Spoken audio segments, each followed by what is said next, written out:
Hey, how's it going over there? It's a good start to this podcast. It's a great start to this.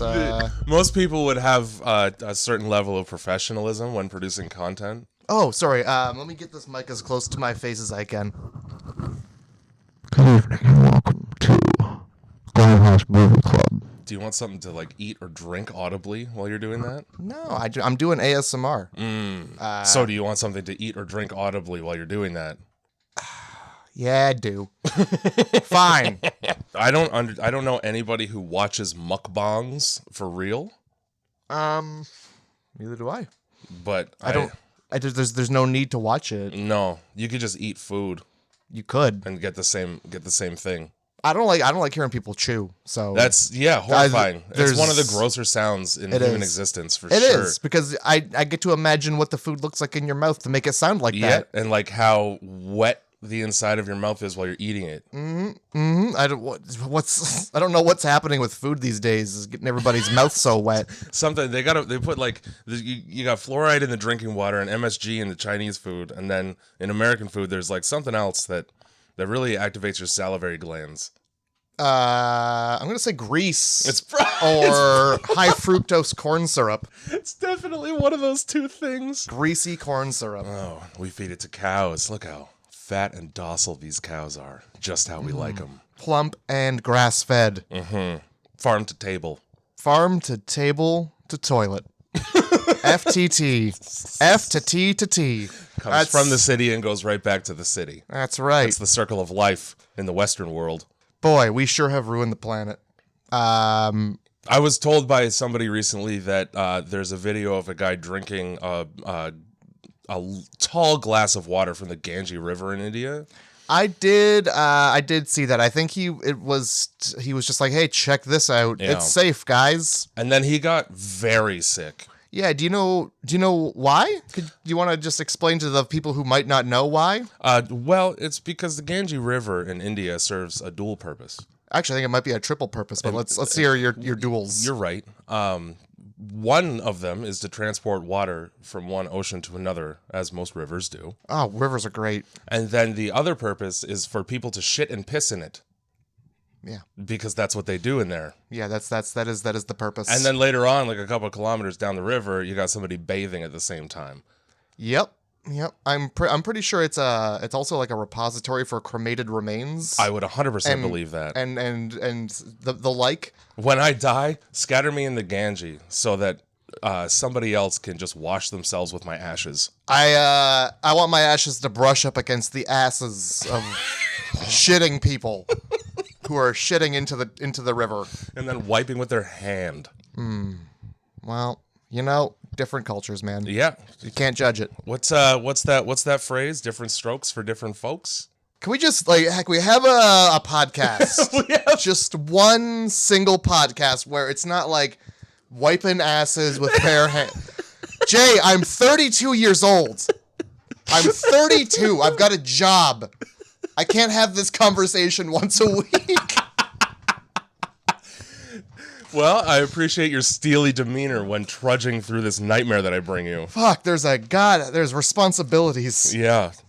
Thanks, Andrew, for making the theme song. Yeah, I bet you're super happy that you made the theme song for this. Don't say it like that.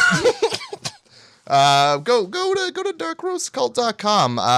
There's gonna be shirts there soon. They may even. Oh man. You might even be listening to this, and then you go look, and there's shirts there now. Matter of fact, you might as well just do a quick check to see if there's shirts on there. If you're hearing this right now. Yeah, because they're not there right now, but if you're listening to this, they could be. With the magic of technology, we've been able to memorialize and immortalize our voices.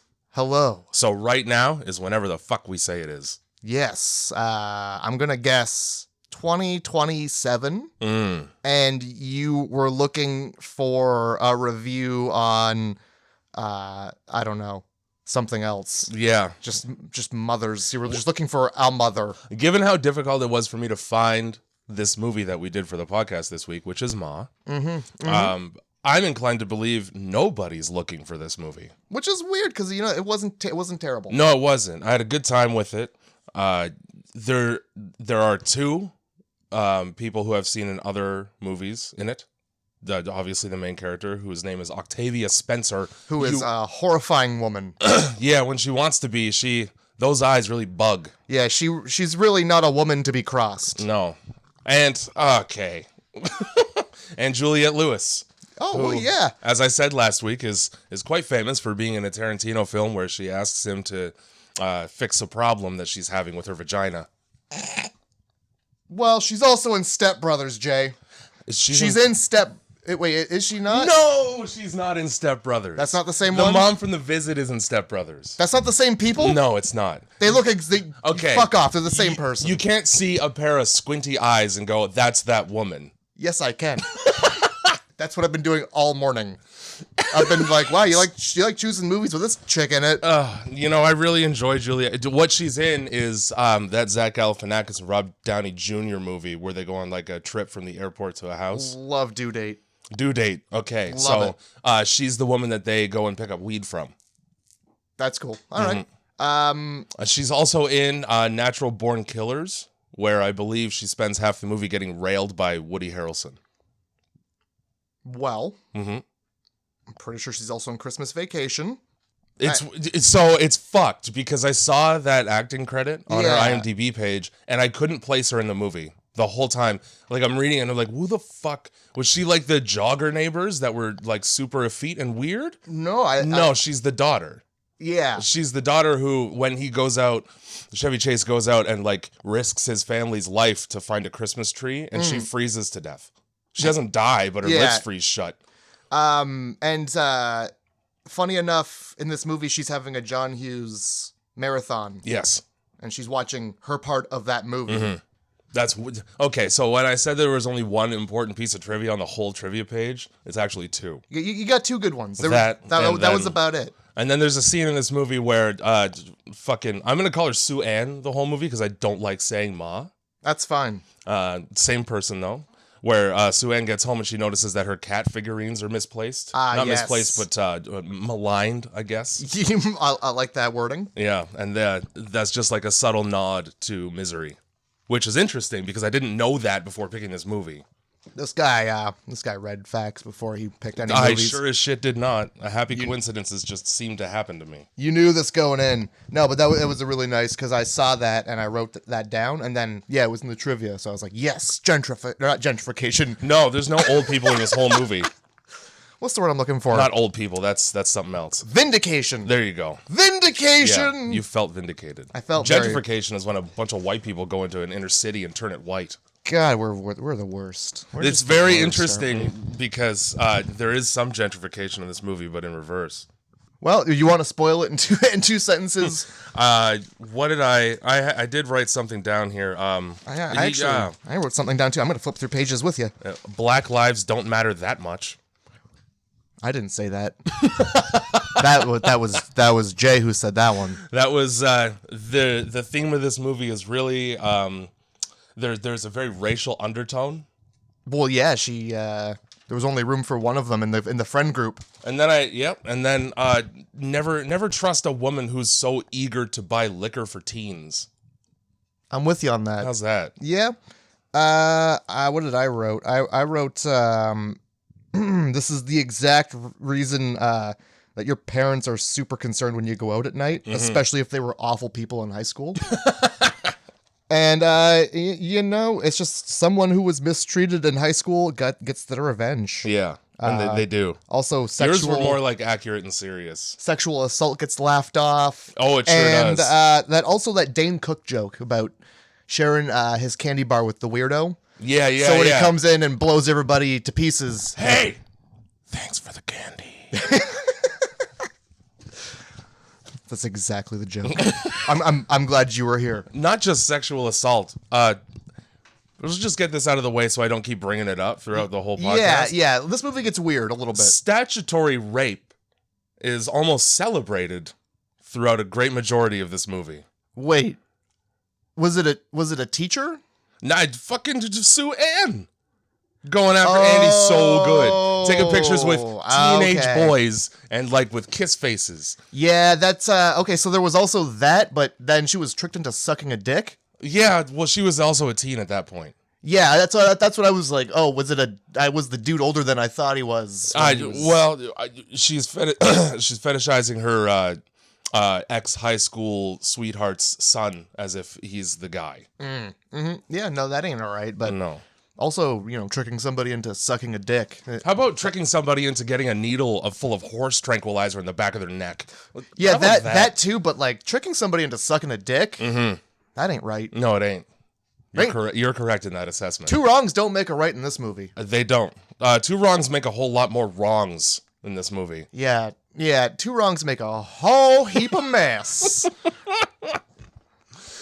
So the beginning, again, this is a Blumhouse movie, which is just the production house. And I finally saw the intro title card you were talking about. Where Every creepy thing imaginable all at once. Let's just jam it all together in the room. I find myself having PTSD about it because I've seen so many Blumhouse movies that are bad that when I see it, I go, oh, this is going to suck dick. I'm not gonna lie. I went into this movie being like, "Here we go." Yeah, that was with the eye roll and everything. Was my exact reaction when the opening scene hits and it's a car driving on like just a shitty back road, but it's like a popular song at the moment over top. Yeah, you know exactly what kind of movie you're getting into when the score has like fucking Grimes in it. Yeah. I really, actually, to be honest, the score to this movie was fantastic. It got much better. It did. For sure. I really enjoy Funky Town in there. Funky Town. You got September. Yeah. You got Fuck September is such a good song. That one about kung fu fighting. Yeah, you got kung fu fighting. The Funky Chinaman from Funky Chinatown. Yeah. This is the lyrics in that song. Didn't know that. That's good information for me to have the next time I hear it. In this like opening scene where you see the car driving and it's like soft music like there's like a Simpsons nuclear power plant in the background. Like there sure is. I totally forget those actually exist. They do. And I'm just like, 3 Mile Island, bruh. Yeah, well, also somewhere near Orlando, I saw one out a window. Ohio. No, so in the movie it's supposed to be, but then it's fucking. They shot it in Ohio. Yeah, no. When I was in Orlando, I saw one out a window, and I was like, huh. Interesting. I don't want to be close to that. I didn't know that there was one in Florida. It makes sense, I guess. I mean, it could have just been a set of spooky looking towers, too. At this point, every nuclear power plant is 3 Mile Island. I just go, oh, fuck, it's The Simpsons. Springfield Nuclear right there. I get it. I'm glad that you said nuclear. Well, that's how it's pronounced. I'm probably going to pronounce it wrong later. No, it's cool. That's how Homer pronounces it, so it was fitting. Okay.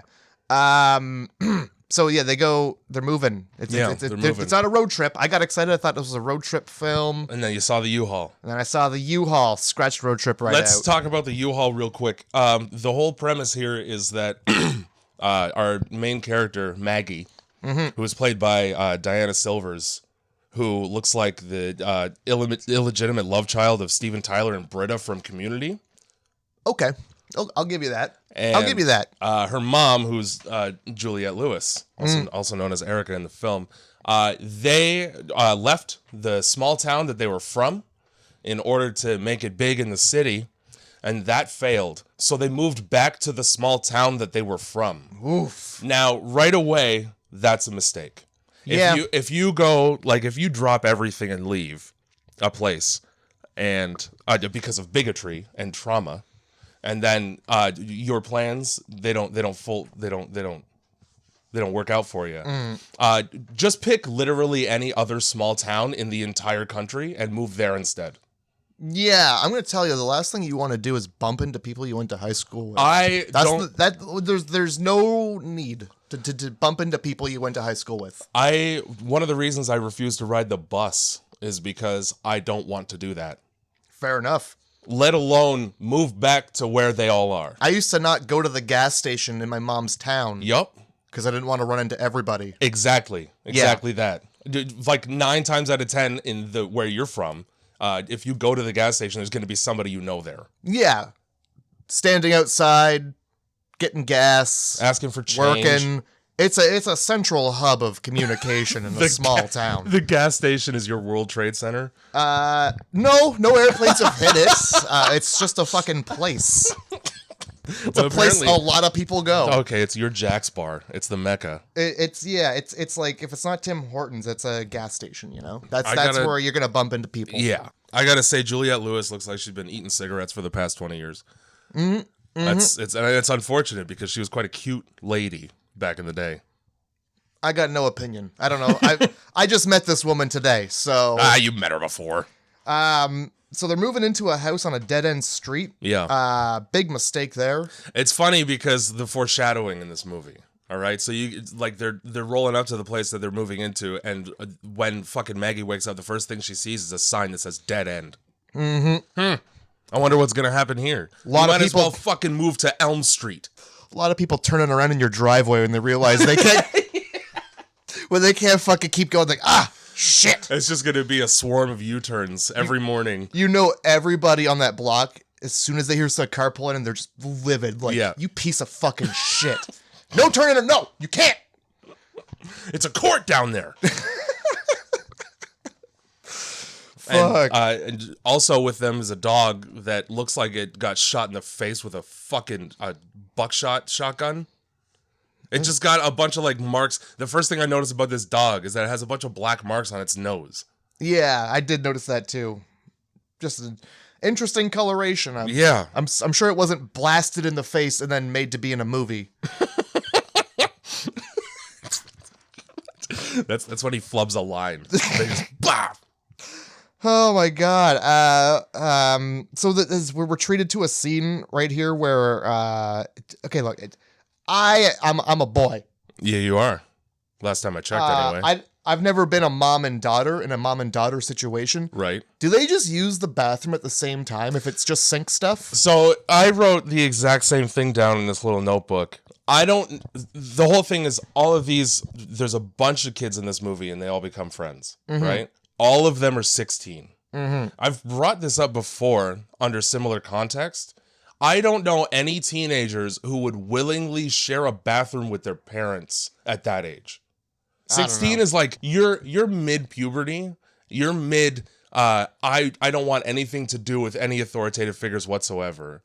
I don't like rules, and I want to do my own thing because I'm discovering myself. What? Hey, Mom, let's do makeup together. Maggie's a different kind of 16-year-old. Now, the whole thing here is doing sink stuff. Is that her husband and Maggie's father has left the picture. Yeah. So I can understand maybe under these circumstances that they have a stronger bond between each other than most people. Yeah. You know what? That's fair. Fine. So first day at school. Yeah. First day at school. In the event that you were a little bit confused after having seen the U-Haul and not seeing any interaction between this mother and daughter with the rest of the neighborhood or anything, they're new in town. New town, new gown. And again, in case you didn't know already, we're going to make it painfully clear in the bathroom scene that you're new in town. Oh, first days of school sure are weird, aren't they, daughter? You're my daughter. Hello, person I've birthed. Yes. You are my daughter, and this is your first day at school. And it's going to be difficult, probably. You are going to have many looks, but that is okay. How about this? We are mother and daughter. Just so you know, daughter, I used to live here, and I know every adult in town. Hey, listen, you're going to go to school today, and we tricked a young lady into sucking some dude's dick. In a broom closet. It wasn't fun. And to emphasize, it wasn't the guy whose dick she thought she'd be sucking in that closet. Yeah. It was literally some dude. Yeah, it was just some dude, and he had some nerd with glasses. And it was it's a fucking callback to Revenge of the Nerds right there. Where another horrible thing takes place. This isn't acceptable revenge. No. This is bad. This is a bad version of revenge here. This is. So yeah, there's the classic new girl walking down the hallway scene where everybody's like, oh, check out the new meat. Huh. One kid specifically is very interested in the fresh new meat. His name is Andy. Oh, and, yes. We get introduced to him very shortly. I was actually kind of happy about the way that they did that, that whole scene, because you could have dragged that shit out for a long time, and a lot of movies do that. But do. it was just, I'm entering the building here. I walk down the hallway for about 20 feet. I meet a girl in a motorized wheelchair. I help her up a ramp. And then that's pretty much it. Yeah. Then bop library. Well, that's how it should be, because, like, who the fuck cares? No, it doesn't fucking matter. Nobody notices a new person at a high school. As somebody who moved as a child about 5 times, I can definitely confirm that's the case. Oh. I show up at a new school, you know who gave a fuck? Not a person. Exactly. Unless it was in a extremely country town where I was the only black one. That's the only time anybody noticed. Hey, different. Oh, well, hey, was that the end of it? Yeah. I feel like it could have been a lot worse. Well, it continued on with a bunch of like neglect and rejection, but that was my first day of school at most schools. That's not great. New. And then what, math? 16-year-olds have more important things to worry about than the new kid. Yeah, usually they just don't want to talk to the new kid. Yeah, that's about it. Which, in a shocking turn, is the opposite of what happens here. Yeah. A well-established gang of teenagers with a token black friend immediately take to this girl. Yeah, and it's just like really a believable way it happens too. She just Haley just snatches the phone off the table, just puts her number in there, like, yeah, that's there you go, there it is. That's weird. Thanks, stranger, for taking my phone and inputting your information into it. Yep, absolutely. Our parents made somebody suck a dick. High five. Oh my god, we're gonna bond over that. The fucking backstory behind this movie is so horrible. What are the odds that every kid in this movie became friends, like based on like, oh, our parents were friends, without the knowledge that that's the case? Yeah, because like they meet. Do they meet her mom? I feel like they meet her mom at one point. I don't know. Maggie's mom. Either way, you're not running into each other. Like, fucking Juliette Lewis shows up in the town that she's from, and she hasn't been there for 30 years, and she doesn't have a single conversation with anybody that she's familiar with. And like, oh yeah, and like they wait until halfway through the movie to like mention to any of these kids, like, I used to go to high school here. Yeah, I would bring that up right away. Again, I used to go to high school here. I know everyone. We made a girl suck a dick. There's one thing you need to take away from this, is that I know a couple people here, and we made somebody suck a dick. Those are the two most important facts about the town that we just moved to. Ohio. Your mascara looks a little smudged. So, yeah, we also at some point are treated to figuring out what the fuck her mom does for a job. Because at first I thought it was magician's assistant. She's dressed like a magician's assistant. Dude. She's got the fucking the sequin dress that's like glints in the light. There's like a bow tie. And thing. A neck bow tie, despite the fact that her shoulders are exposed. And the side ponytail, yeah, she looks like she's gonna get into a box if you saw it in half in 30 minutes. Mm-hmm. Her coworker Stu, yeah, hilarious guy. Seems like just a funny guy. Mm-hmm. He's got gay vibes, but they never enter into it. I feel like Stu is a very unused character in the movie, because like our introduction is they're just speaking because she just started working as a fucking server at this casino. Mm-hmm. And I'm Stu and you'll be working with me. All right, next scene.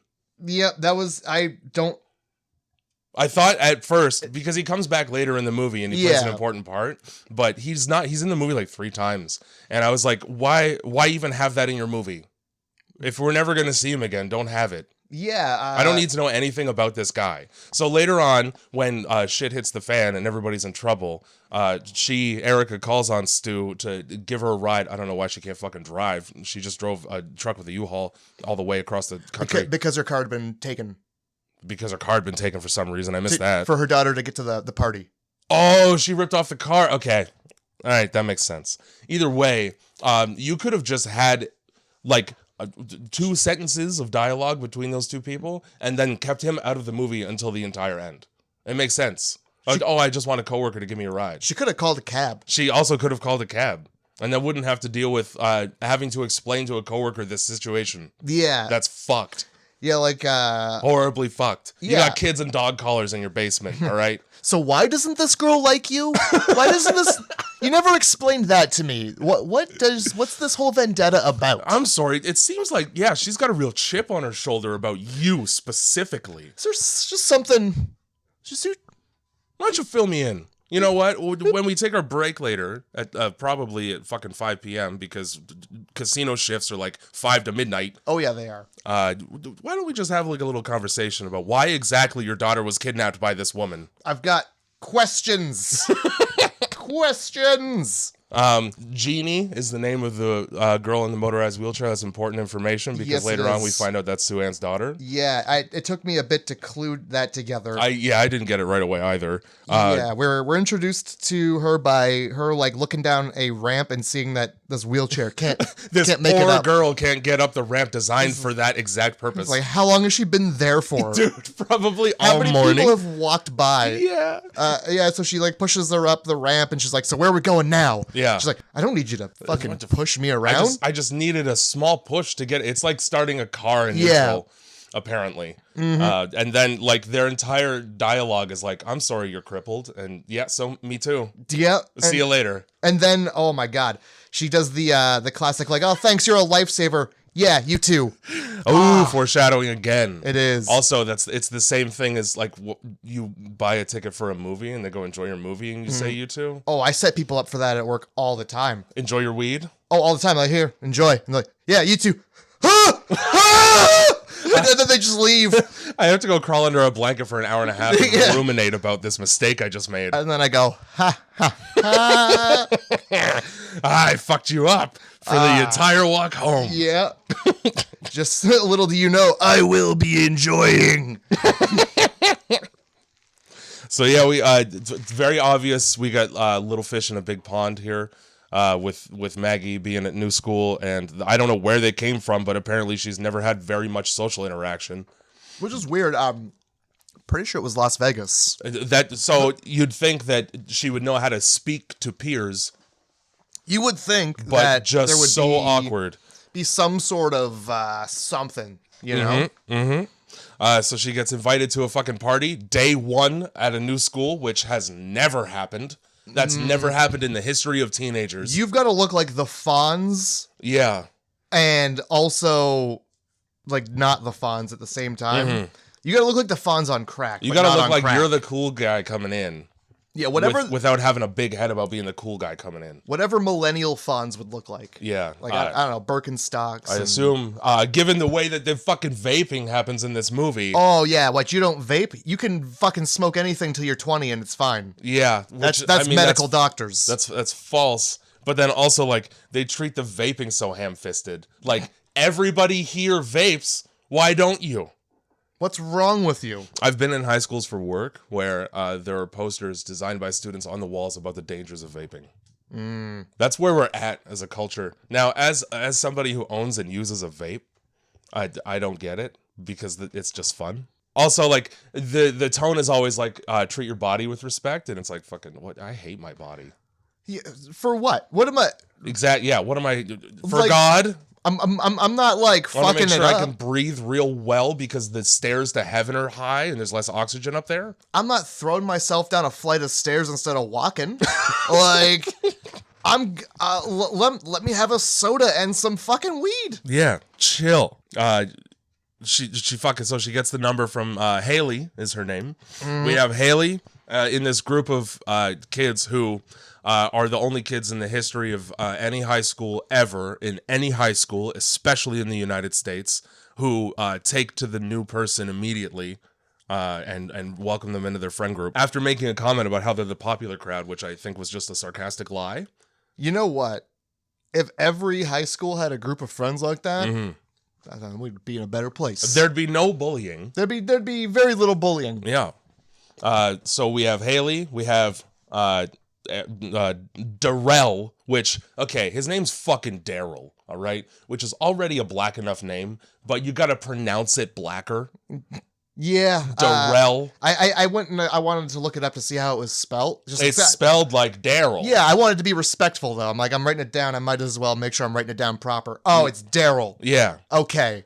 I'll remember that. Like that guy from The Walking Dead.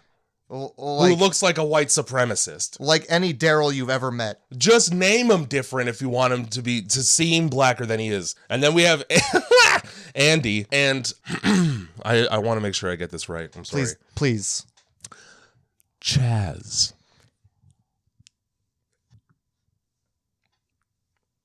Chaz. Your name is Chaz.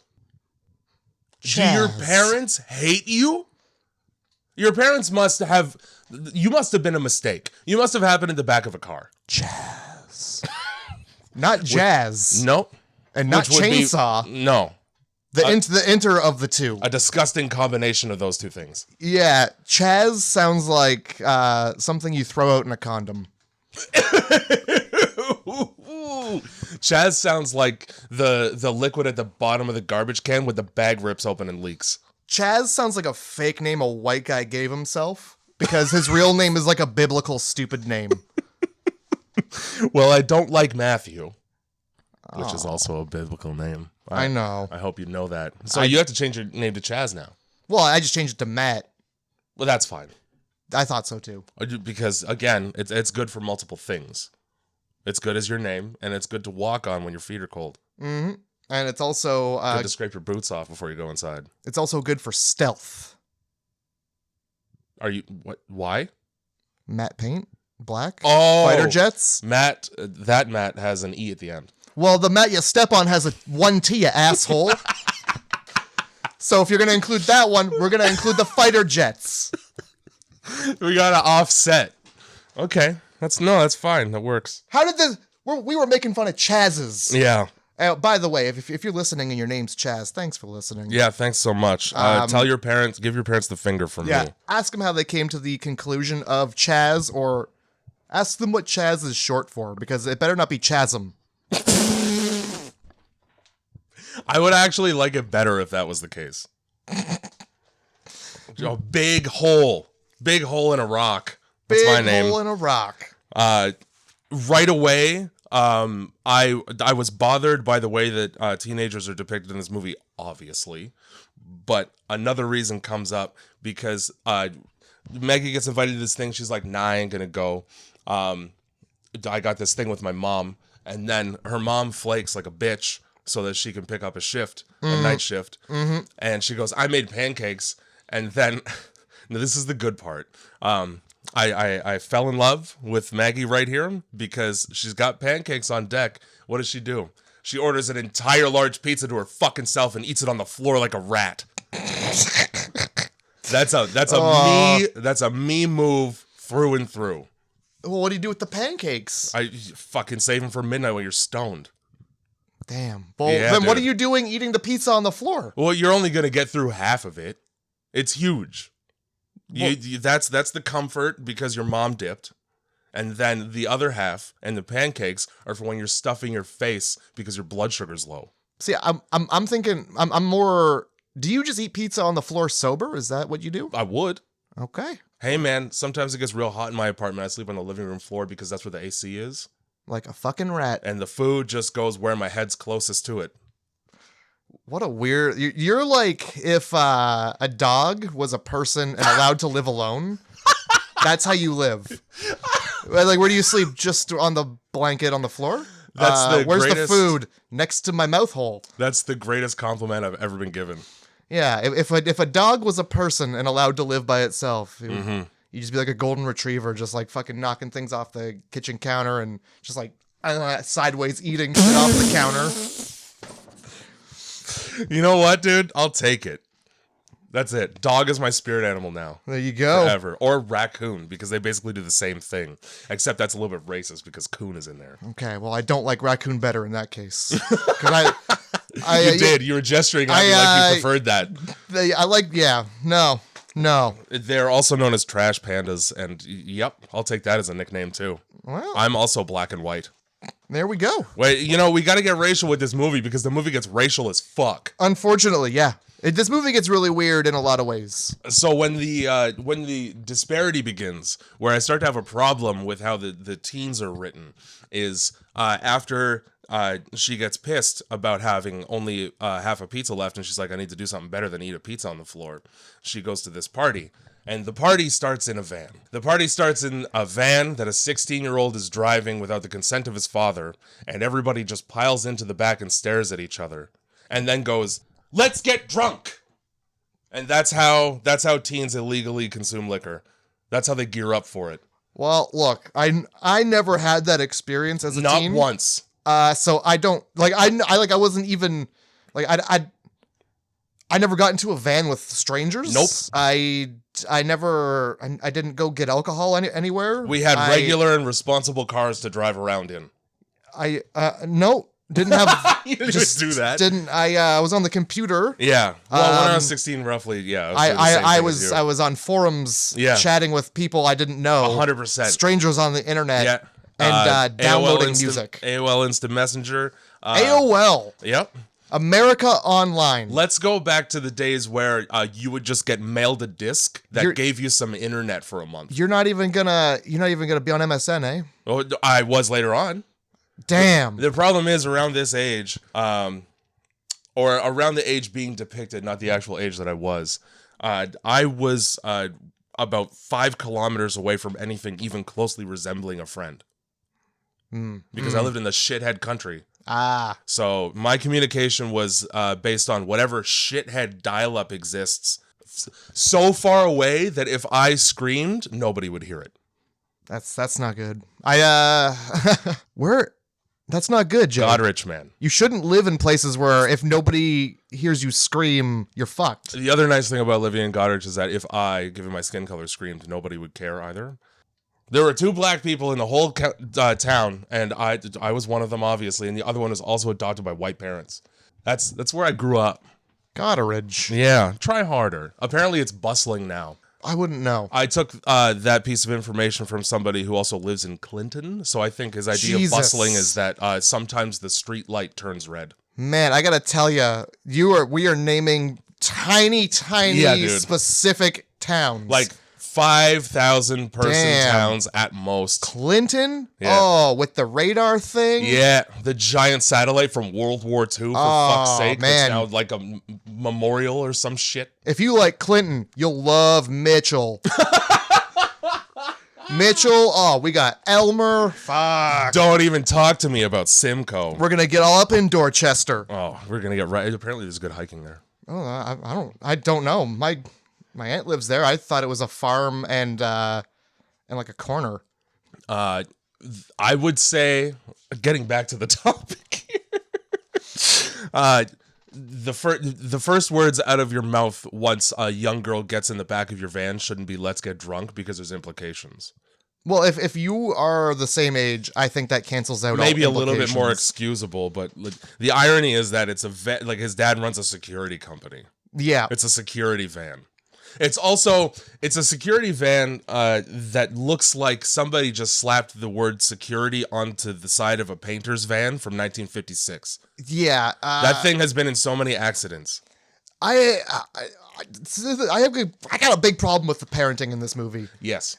More specifically, Andy's dad. There's Ben. one good parent in this whole movie. Yeah. And it's Juliette Lewis. What kind of adult lets a child drive a work vehicle for their business? Here's the thing, is that I don't think that there was much letting involved, which calls into question a greater issue, which later on we find out, okay, Andy's dad's name is Ben, and Ben is the main culprit during the Dick Suck episode of 1978. Yeah, throughout this movie there's flashbacks to Ma's childhood. And we really only get to see one aspect of her childhood. To teenhood. We'll say teenhood. Yeah. Because childhood gets worse and worse. But yeah, Ben, she had a crush on Ben, and Ben slipped her a note, and the note was like, hey, let's meet in the broom closet. Yeah. It's a janitor's closet, but I also call it, it's just a broom closet. Mm-hmm. And there's a surprise waiting for her in that closet. and it's not a pleasant one. Well, it ain't Ben either. No, it's also not Ben. It's just a guy who was like, yeah, sure, I'll get my dick sucked by somebody who doesn't know they're sucking my dick. Yeah, sure, whatever. That's just a crime. Now, number one, it's a crime. Number two, blatantly obvious that, again, this is the only black person in the entire school.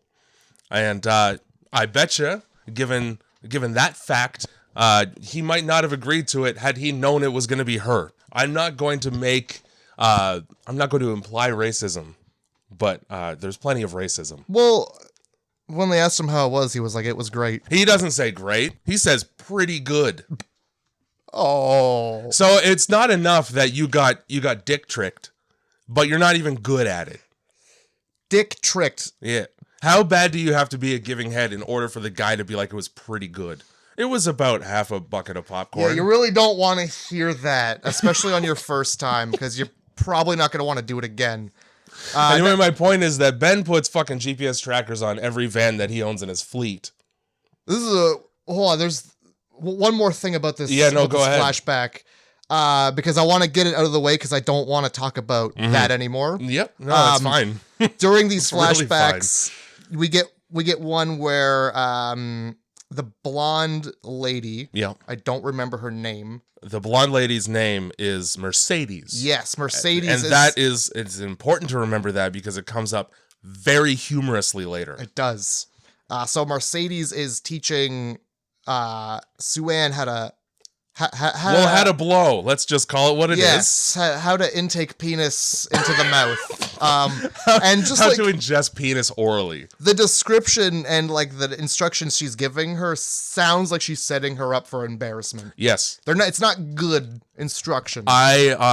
I knew the second that bathroom scene came around that it wasn't going to end well for poor Sue-Ann. Oh, no. Because that never happens. Also, this is obviously the popular crowd picking on a less popular nerdy kid. Because when she gets slipped the note, she's dissecting a frog. And she has glasses on, which is just what a nerd is, according to Hollywood. Well, in the 80s, a lot of nerds were big confined into killing and opening up animals because those are serial killers. Well, they're nerds. They love looking at biology. Did you ever dissect an animal in high school? Yeah, we had a fetal pig. Okay, I didn't ever get to do any of that. I let the goth girl do it. That was smart. I just was like, okay, you tell me what you see in there. I'll write it down for us. Yeah. I love it. So not to make this a weird podcast about sucking dick. Tell me about these van trackers. I'll tell you about the van trackers after I get my point out about this woman, Mercedes. Okay. Clearly, this is a prank on the popular, like preying on a nerd, right? How don't you know that? How are you so naive at high school level, given the racial climate when you must have grown up? Because this is current day, and she's like 50. Yeah. Okay. It's been at least 20 years. They established that in the movie, so maybe 40. Either way, how don't you know that when the most popular girl at your high school pays attention to you in the bathroom alone, that she's not also leaving that bathroom and immediately going like, yeah, she's down to suck that dick, guys. I got her ready to suck the dick. I hope she's not being so fucking vocal. Well, she's at least, my point is that she's telling everybody that she knows. Everybody's gonna know, yeah, we're gonna make her suck that dick, huh? Forget about the box social tomorrow. Yeah. We're getting the dick sucked tonight. Thank God she's not eavesdropping. Also, where the fuck are the teachers? Yeah, it's You got a bunch of kids congregated in between classes around the janitors. The best case scenario is that the janitor is doing something untoward. Yeah, no, you're right.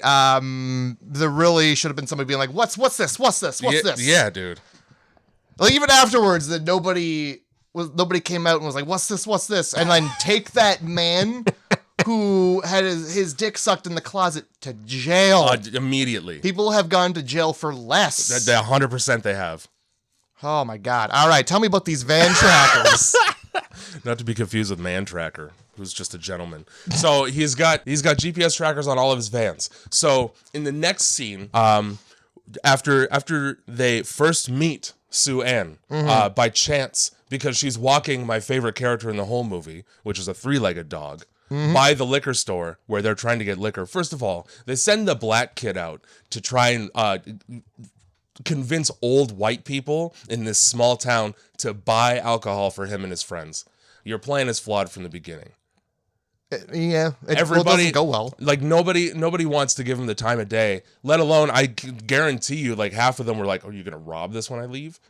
Because probably, right? Yeah. In their mind, they run into Sue Ann for the first time. Here's the thing. She knows the last name Hawkins. She sees the last name Hawkins, which is Andy's last name, and also Ben's, his father, right on the side of the van. And I don't know at what point she put this plan into place to get her revenge, but it must have been right after seeing that van.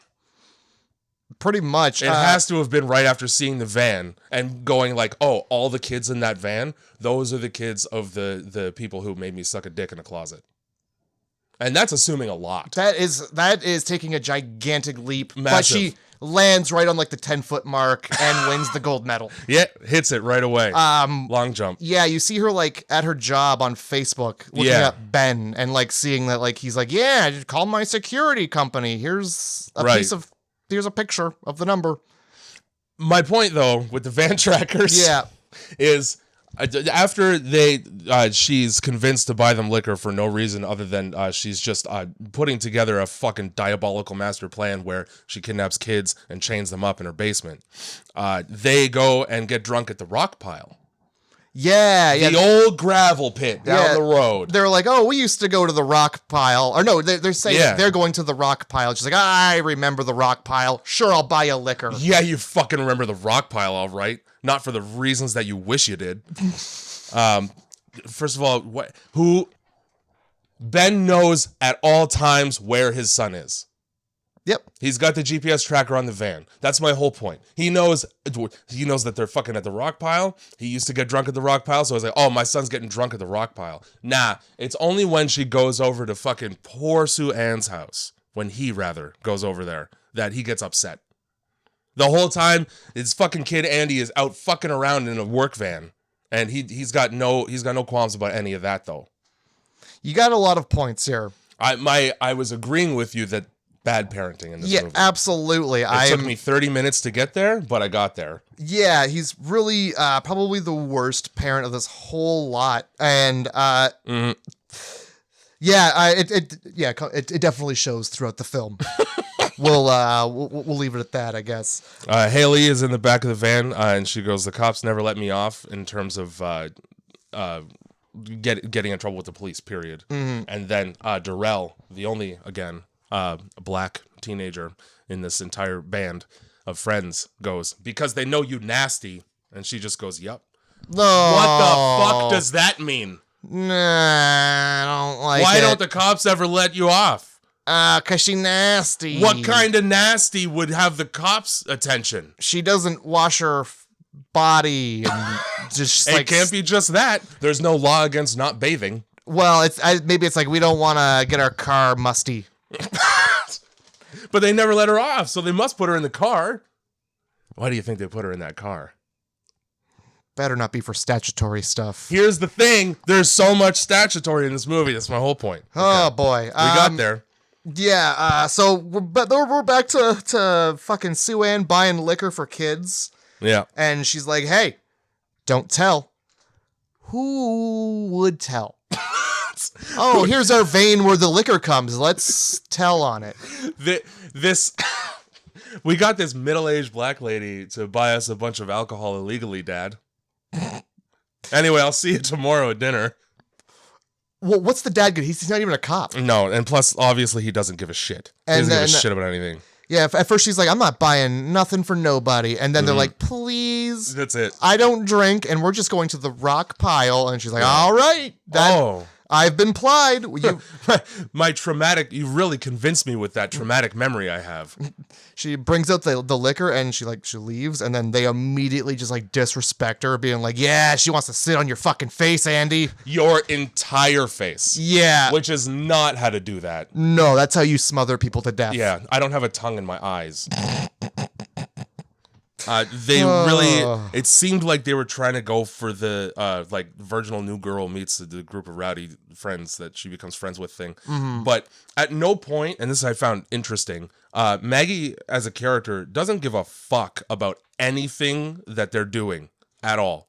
Like, not in the way where she's, like, apathetic, but, like, none of this seems dangerous or, like, oh, we're gonna get in trouble for this. Like, she's not scared of any of that shit from minute one. Not really, no. You got teens vaping, which is still somewhat illegal. You got teens getting liquor, which is definitely illegal. You got, we're not telling my dad I'm using the work van for us to go party underneath a bridge. None of this, like, she doesn't bat an eye at any of that. Like, she just came from it. Not racist at all that Darrell is the only one afraid of this three-legged dog. Was he afraid of the dog? Yeah, he makes a comment about how he doesn't want that dog anywhere near him.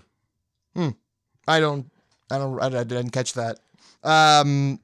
They start to pull off, and then Ma like bashes on the window, like, "Here's your change."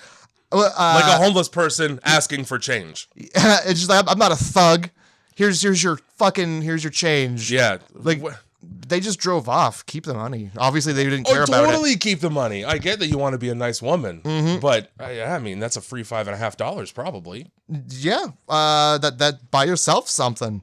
That they did like a little jump scare, like in Creep. There. Yeah. Kind of enjoyed that. Yeah. Okay. Ma took note of like the security, whatever the fuck it was, as they drove away. Sure did. And then later looks him up on Facebook. The dad. Yeah. And then also looks up the fucking kids, not creepy. Yeah, she's really good at looking people up because she always searches a first name and it's the first fucking bap right there. Boom, there he is. Andy, bop. Yeah. Andy, huge, long username of different things. Yep. Is this where, Movies never get how technology works correctly anyway. So I expected that to be a wash regardless. Yeah. I wasn't disappointed. No, there's no way, that, like, you look up one of the most common names on Earth and the first result is the exact person you're looking for. No, that never happens. No. You have to look up. It doesn't happen first, with uncommon names. You gotta look up first and last, Yeah. and it's always a scroll through 100 other people. 100% it is. So I guess she just gets lucky. Yeah. And this is the one time where the first Andy is the right Andy. Yeah. She looks up Andy's dad, calls him, and is like, "Hey, just so you know, somebody's down there drinking at the rock pile." But like, you're also interrupting him getting blown by the nuclear reactor. Mercedes is he's getting mad head from poor Mercedes while they're both getting radiation poisoning. Yeah, and then like, to be honest, it felt like he was owed something because like, hey, you're good. Yeah. Like, that's enough. Nobody has ever interrupted a bloke-in by saying, "You're good." Yeah. That's never happened. Your debt has been fulfilled. The only time that's happened is if you, like, bought a prostitute for 50 cents. And it's not great. And that's why you're good. Yeah. I don't worry about that. And then, like, after the phone call, she tries to go back down. And he's like, no.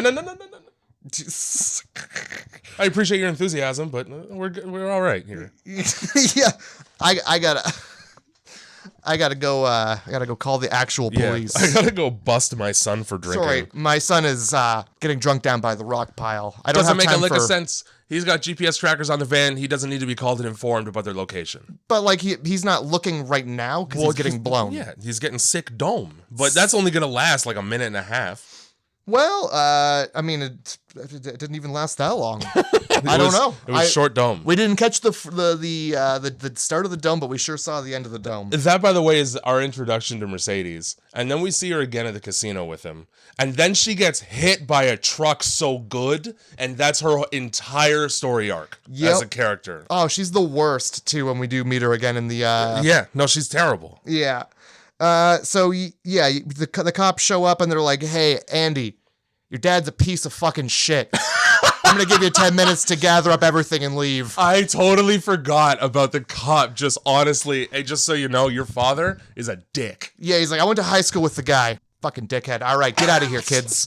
Just for that, I'm not going to bust you for illegally drinking. Yeah, he's like, hey, get out of here. Like, he comes off like he's going to, like, there's gonna be trouble. But Yeah. he's like, yeah, just get out of here, you hooligans. Okay, so the one thing that I noticed throughout this movie, and it happens when they get Sue Ann to buy the liquor. It happens when the cop shows up, and then it happens a couple other times. For some reason, and I don't know if it's the radiation from the power plant, nobody can smell weed in this whole movie except for Maggie's mom. Maggie's mom's the only one. She gets back from that fucking party and goes, "You smell like pot?" And like it's so when Andy got out of the car to ask Sue Ann to buy liquor, like she didn't see or smell the fog bank that rolled out with him. No, apparently not. And the cop, when he shows up again, like the tacit haze that exists at this rock pile. Hey, nothing. That's outdoors, man. That's just an outdoorsy aroma. Yeah, I know what forests smell like. I'm like, I don't want to say this 100% of the time, but generally the only time you stink of weed is when you have it on you in your pocket.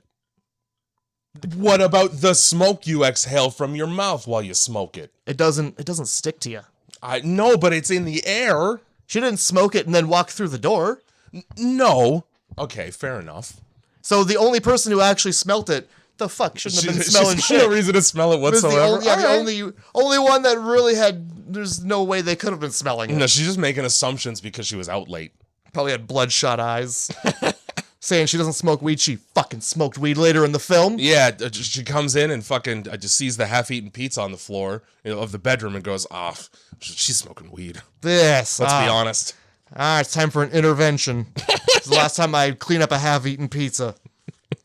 While they're at the rock pile, they're trying to ply Maggie with liquor, and yeah, they are. Fucking Andy the White Knight is like, hey, you don't have to drink it if you don't want to. I'm sober.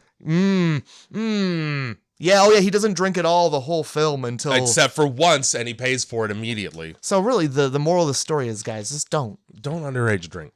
Don't drink. Here's the thing. The reason why Haley says you can smoke whatever you want until you're 25 is because it's generally accepted that that's when the brain is fully developed. So it's age 25 is roughly when it stops growing for most people. So really, it's don't smoke anything until you're 25. Yeah, the exact opposite of what she said. God, what a useless, not even medically trained idiot. No, and she doesn't know a goddamn thing through the whole movie. She's just a retard who ambles around. I wasn't expecting the rock pile to be a literal pile of rocks. I'm not gonna lie. No, I pictured like gravel pit. Like we have one in this city. I was thinking it was just like a building that was called the Rock Pile. Like it was like an old rundown bar, and it was just called like the Rock Pile, and they hung out outside of it. I was watching an episode of Intervention earlier this week, where it's two heroin addicts and their brothers, and they like to go to an abandoned bus to shoot up. That's pretty neat. The problem is it's a short bus. That's not so neat. Anyway, that's what I was sort of like. That's what you were picturing. Yeah. Just a thing with a nickname. Yes. We all go to the bus shelter, and there's no bus and there's barely any shelter. We just call it that. There's just hard heroin. It rolls off the tongue nicely. So Sue Ann, we see her at her job, and I don't know. I've never encountered a veterinarian, because she works at vet's office, that runs her business like a drill sergeant. Oh my God. When she doesn't answer the phone, it's Dude. like 4 rings and she's like, answer the fucking hello. I'm pissed that you didn't answer the phone right away at this vet's office. And then she's like, I'm dealing with a headache. Well, Yeah. take some horse tranquilizer. I don't care. Do your job is literally what she says. So she's the worst vet. Yeah. It's just commonly accepted that we're dipping into the ketamine here for fun on shift. Yeah. And then also, but she's a Nazi at the same time. This is the scene where for some reason they got to bring this dog into the vet. It's Maggie's mom bringing the dog in. Yeah. And wow, how convenient this dog needs to go to the vet. Just like everybody else's pet. In the world? Oh, because who's next? Ben. Here comes Ben with his cat or dog or whatever Yeah. the fuck. Every pet this week is coming in. Well, it's small town. There's probably only one vet.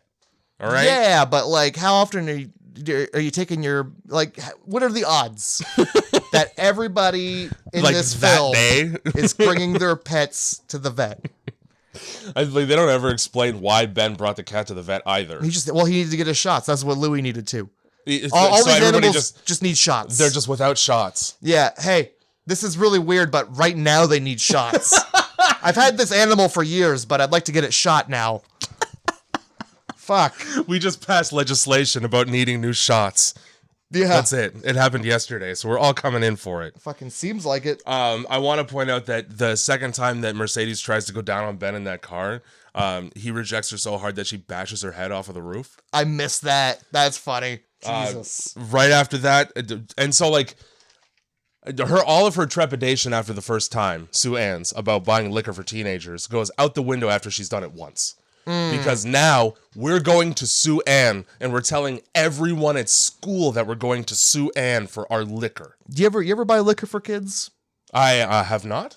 Oh shit. I bought cigarettes for what I want to say was an adult, person of nebulous age anyway, who had apparently forgotten their identification. Now, I believe that they were at least 18 because it was right outside of a college. And he was taller than me, all right? That's all it takes sometimes. Regardless, I might have bought smokes for a kid once, but certainly not liquor ever. Well, one Would time... I be opposed to it? It depends on the situation. Oh, God. One time I was at VidCon, and I was going to Subway because, hungry. Yep, subs. And these people stopped me, and I'm like, okay, well, I guess they watch YouTube, they'll... Okay, That's what this is You're all there about. for that purpose. It makes sense. Yeah, and then they're like, "Hey, can you buy us liquor?" I was like, "Yeah, I can do that." You begrudgingly said yes. They were like, "It's our birthday, and we're at Disney World." I was like, okay. Listen, it's your hangover. Yeah, you're lucky I was already going in there for something. It's your 17-year-old hangover. Yeah, that's not my problem. I took their money. And then I bought them something less than their money with my debit card. Nice. And said that it costed the entire amount. Beautiful. What the fuck do they know? That's the chance that you gotta take when you're asking adults to buy you things illegally. That's right. You want me to do a crime? I'm going to crime you right back. Double crime? We're fine. That's how it works. Yeah. It's double jeopardy. It is. That's exactly it. It cancels itself out. Anyway, we're going back to Sue Ann. This time we're going to meet her at her place of work so that she can commit crime. And then she says the creepiest, most red-flagged thing in the whole movie until she becomes a psychotic nightmare, which is, you'll have to follow me. Yeah, I got eyes on me. I don't want to lose my job. And then they follow her down a dirt road far away. Oh my God. At what point would you, as a teenager, go, this is enough following? As soon as we turn to leave town, I'm like, this is where we cut our losses. Yeah. And well, we don't have booze now. We cut our losses and we turn around. We'll try again later because I'm not trying to go to the goddamn Texas Chainsaw Massacre house. Which is where she... For a bottle of vodka. Yeah, no. That's basically where she leads them. Fucking out into the Everglades where you get eaten by a crocodile. Oh my God. It's the same shit. Once the road turns from asphalt to dirt, that's where I draw my line. Where the line is clearly drawn by the change in fucking tarmac here. I think that's too far out of town, my friend. Ugh. I as soon as I hit town limits, I'm like, this is... That's it. You see the sign that says, like, please come back, and you go, well, I'd like to. Yeah, I changed my mind, and I just turn around, but, like, yeah, because you don't know how far out there they're going. Like, they could live half an hour out there. And then, like, you're just following them, suddenly you don't know where you are. Not to mention... then you're at Ma's house. Yeah, you heard her fucking house, aren't you? And she's like, the party's in my basement. And then, once again, no, it's not, because I'm a competent person with a brain. You've bought me liquor twice. I'm not going to go in your basement because... Yeah, it takes a lot more than that. That's something that somebody does when they expect a different kind of payment. Yeah. That's a payment where you don't come back from. No, you don't. Also, don't make me follow you to your house. We're in the midst of crime. Yeah. We're mid-crime right now, and I just know your address. I don't trust anybody freely giving that information out during a crime. Yeah. It means a much worse crime is coming. Like, she doesn't want to get caught handing booze to kids. Well, how is... Go around the corner. How is luring kids to your place and entrapping them in your basement any better? Yeah, dude. Oh, yeah. I can't hand booze to the kids, but Please come into my basement, the kids. Yes. Fuck. And then, like, it just, this whole scene just is one red flag after another, and that's, like, the entire progression of scenes. Because even with all of that disregarded, yeah, okay, we're gonna go down into Ma's basement, and we're gonna hang. You go down into the basement, and there's sheets on the furniture. There's fucking taxidermied animals on top of a fridge that's unplugged. Hey, this isn't the basement I want to be in. The toilet looks like a fucking indoor outhouse. It sure as shit does. And there's a latch on the door. I could blow that door open. There's absolutely cracks between the wooden panels. Yeah, no, you can just see in. She goes from like, I don't want to buy liquor for kids to, Come right in. This is where the party is, all you children. I'm not sure I want to get drunk in this basement. No, I don't want to be in. There's like one lamp, and that's the only light. I would take my bottle and I would peace. Yeah, right out. You can't catch me walking home. I'm going to be drinking this. And then if you can imagine, it gets even worse. Oh, how does it get worse? Enjoy my basement, kids who are teenage. Don't fucking come upstairs. Don't you come upstairs. You don't even look at those stairs. You don't come upstairs and you don't take the Lord's name in vain. Don't you dare say Jesus Christ in my house. And don't spit on the floor. That's the only rule that was kind of reasonable. Yeah, don't spit on. Don't spit on any floor. How about that? You're not Jack Astor's. If you're gonna, you can't just spit on the floor. You're not at a restaurant that deserves to have spit on the floor. But yeah, so okay, relaxed rules. I'm down with that. But then also like those rules are so fucking important that if you break any of them, you're in trouble. You're in more trouble than your parents have ever gotten you in, obviously. Don't. Well, if my parents ever slammed me up against the wall and put their hands on my throat. Yeah. Yeah, it's some pretty big trouble. Just for climbing a flight of stairs. Just for having to piss somewhere different. Don't go in the basement. Don't leave the basement. A striking turn of events. This is the opposite of Goosebumps. And then fucking Andy just hands over the keys. Yeah, he sure does. Yeah, here's the keys. To his van. There you Here's go. my only way out of I don't know where I am. Yep. Can't leave immediately now. That's Awesome. something I can do. Oh, because I want to make sure you're not drinking and driving. Oh, well, how about I just leave with the with the alcohol and we go somewhere else? Yeah, how about I stop driving for the night because I'm home and then I drink? That's the way to do it. That's the safest way to do it. Also, for somebody who's very concerned about drinking and driving, she sure did like buying 16-year-olds liquor. Yeah. She needs to pick her goddamn battles. She sure does. She's on both sides of the fence, sniping back and forth. Oh, boy. I laughed at this because it's basically my grandparents' basement, except my grandparents weren't creepy. Like, my basement, when I had the house, was the place to go. At least a little bit. I had a lot of people in that basement over the years. Well, you had a bar. There was a bar, there was a bar right in fridge. it, and a fridge. There sure was a fridge in there. Only person I know who had a bar in his living room. Very, very swingers party of you. I had that shit when I was 13. Hell yeah, coolest 13-year-old. You had Tiger Tail ice cream in the freezer? Oh, fuck yeah. We had Tiger Tail on deck. Yes, you did. That's the only thing I remember ever being in that freezer. There was also an ice cube tray that had browned because I tried to freeze coffee once. Yes. And that didn't go well. And then it stayed there as a testament to time and coffee ice. Fuck yeah. Remember that when you moved into the house that you had and there was a freezer that had just mold? Bugs and mold. Bugs and mold. Yep. Wouldn't want to put your chicken fingies in there. No. Certainly wouldn't want to put them next to coffee ice. Just so everybody listening knows, given that darkrosecult.com also sells coffee.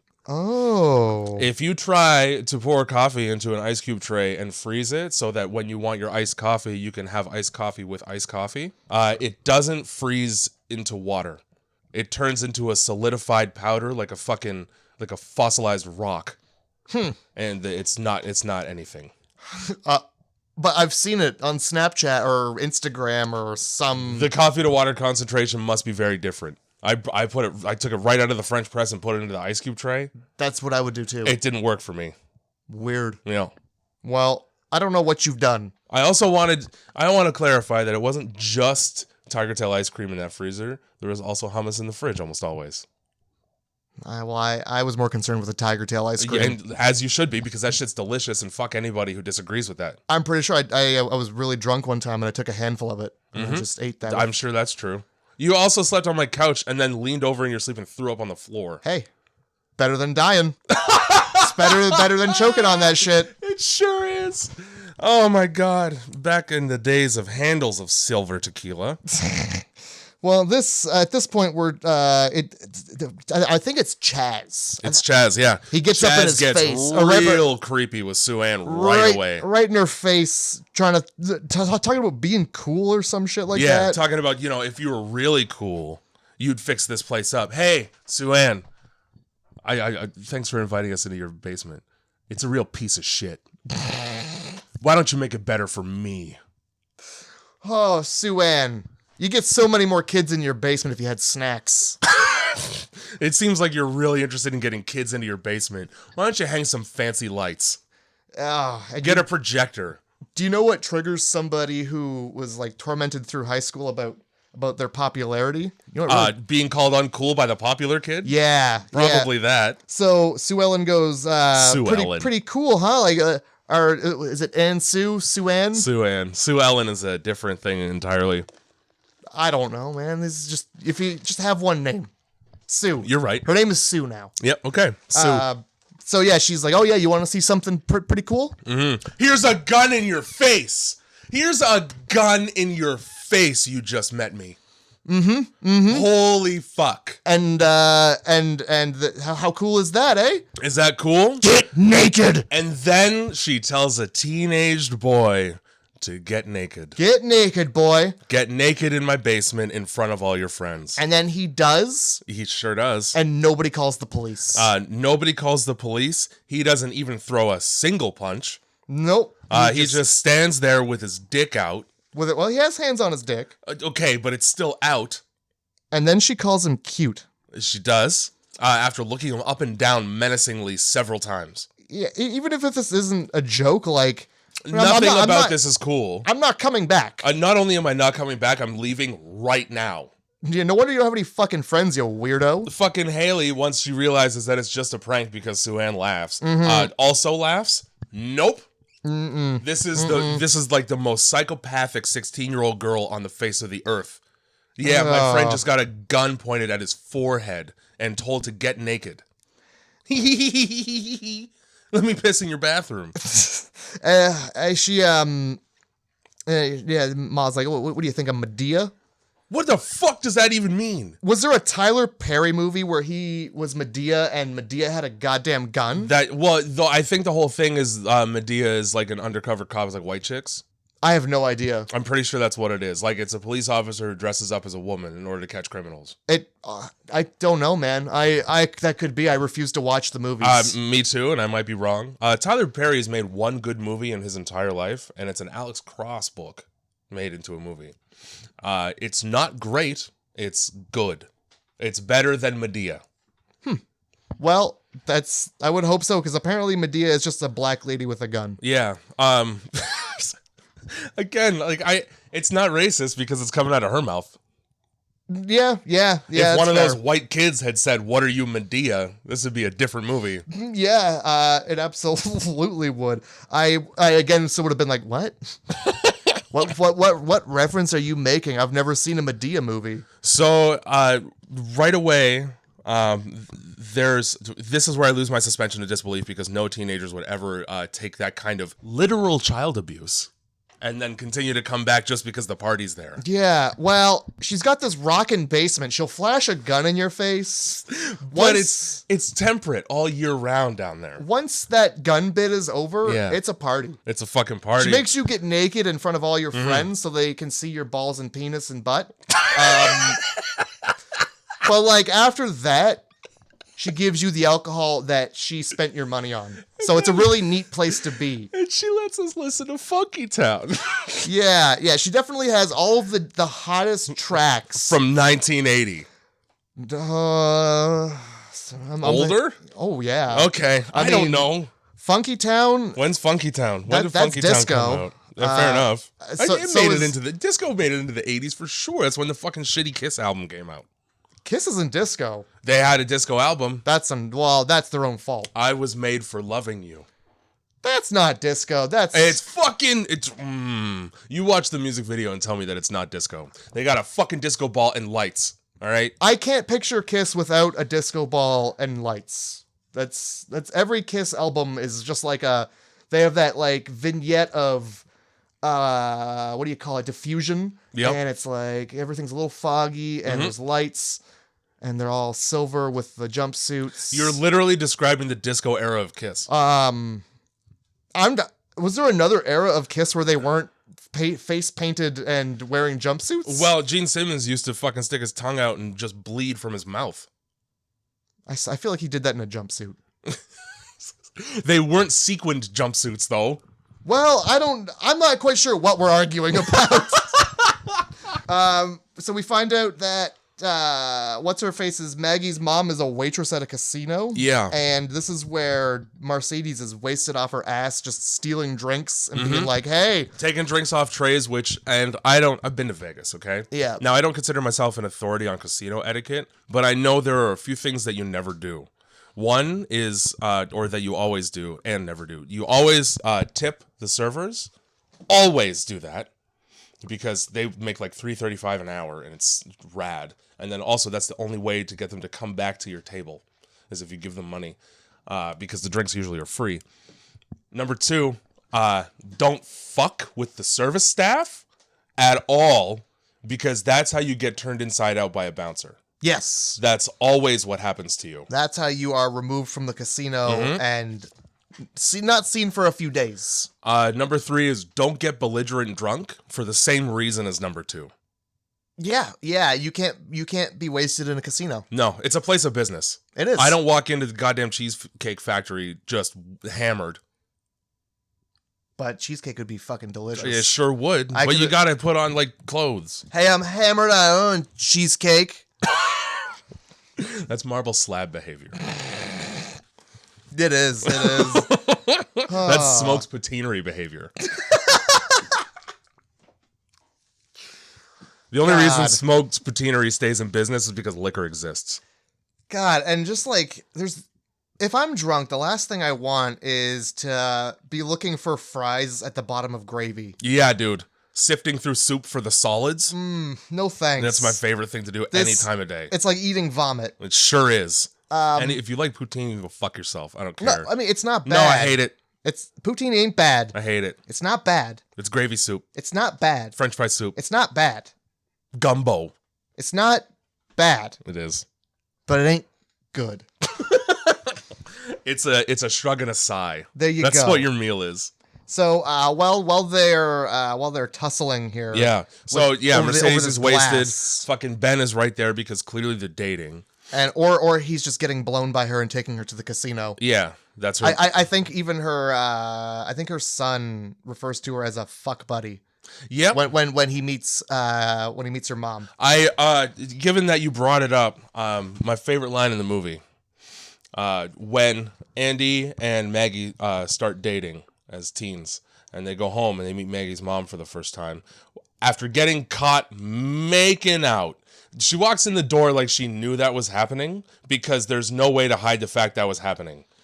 Her fucking coveralls are half off, and they just like scrambling. Andy makes no like effort to be casual whatsoever. He's just standing there hiding his hard dick in her living room. I'm glad you noticed it too. She fucking walks in and goes, "Yup, oh, I just caught my kid fucking, huh?" So, during a conversation while she's getting to know him, realizes that his mom is Mercedes, or not his mom, but his father's bang friend. I was trying to come up with a different way to say fuck buddy. Anyway, she goes, "How do we feel about her?" And Andy says, "I'm more of a Porsche kind of guy." I love it. I prefer Porsches to Mercedes because Mercedes tend to get run through. Mercedes tend to get rode hard and put away wet. Mercedes tend to have a mouthful of dad dick. And that's just weird. I just said that to my girlfriend's mother.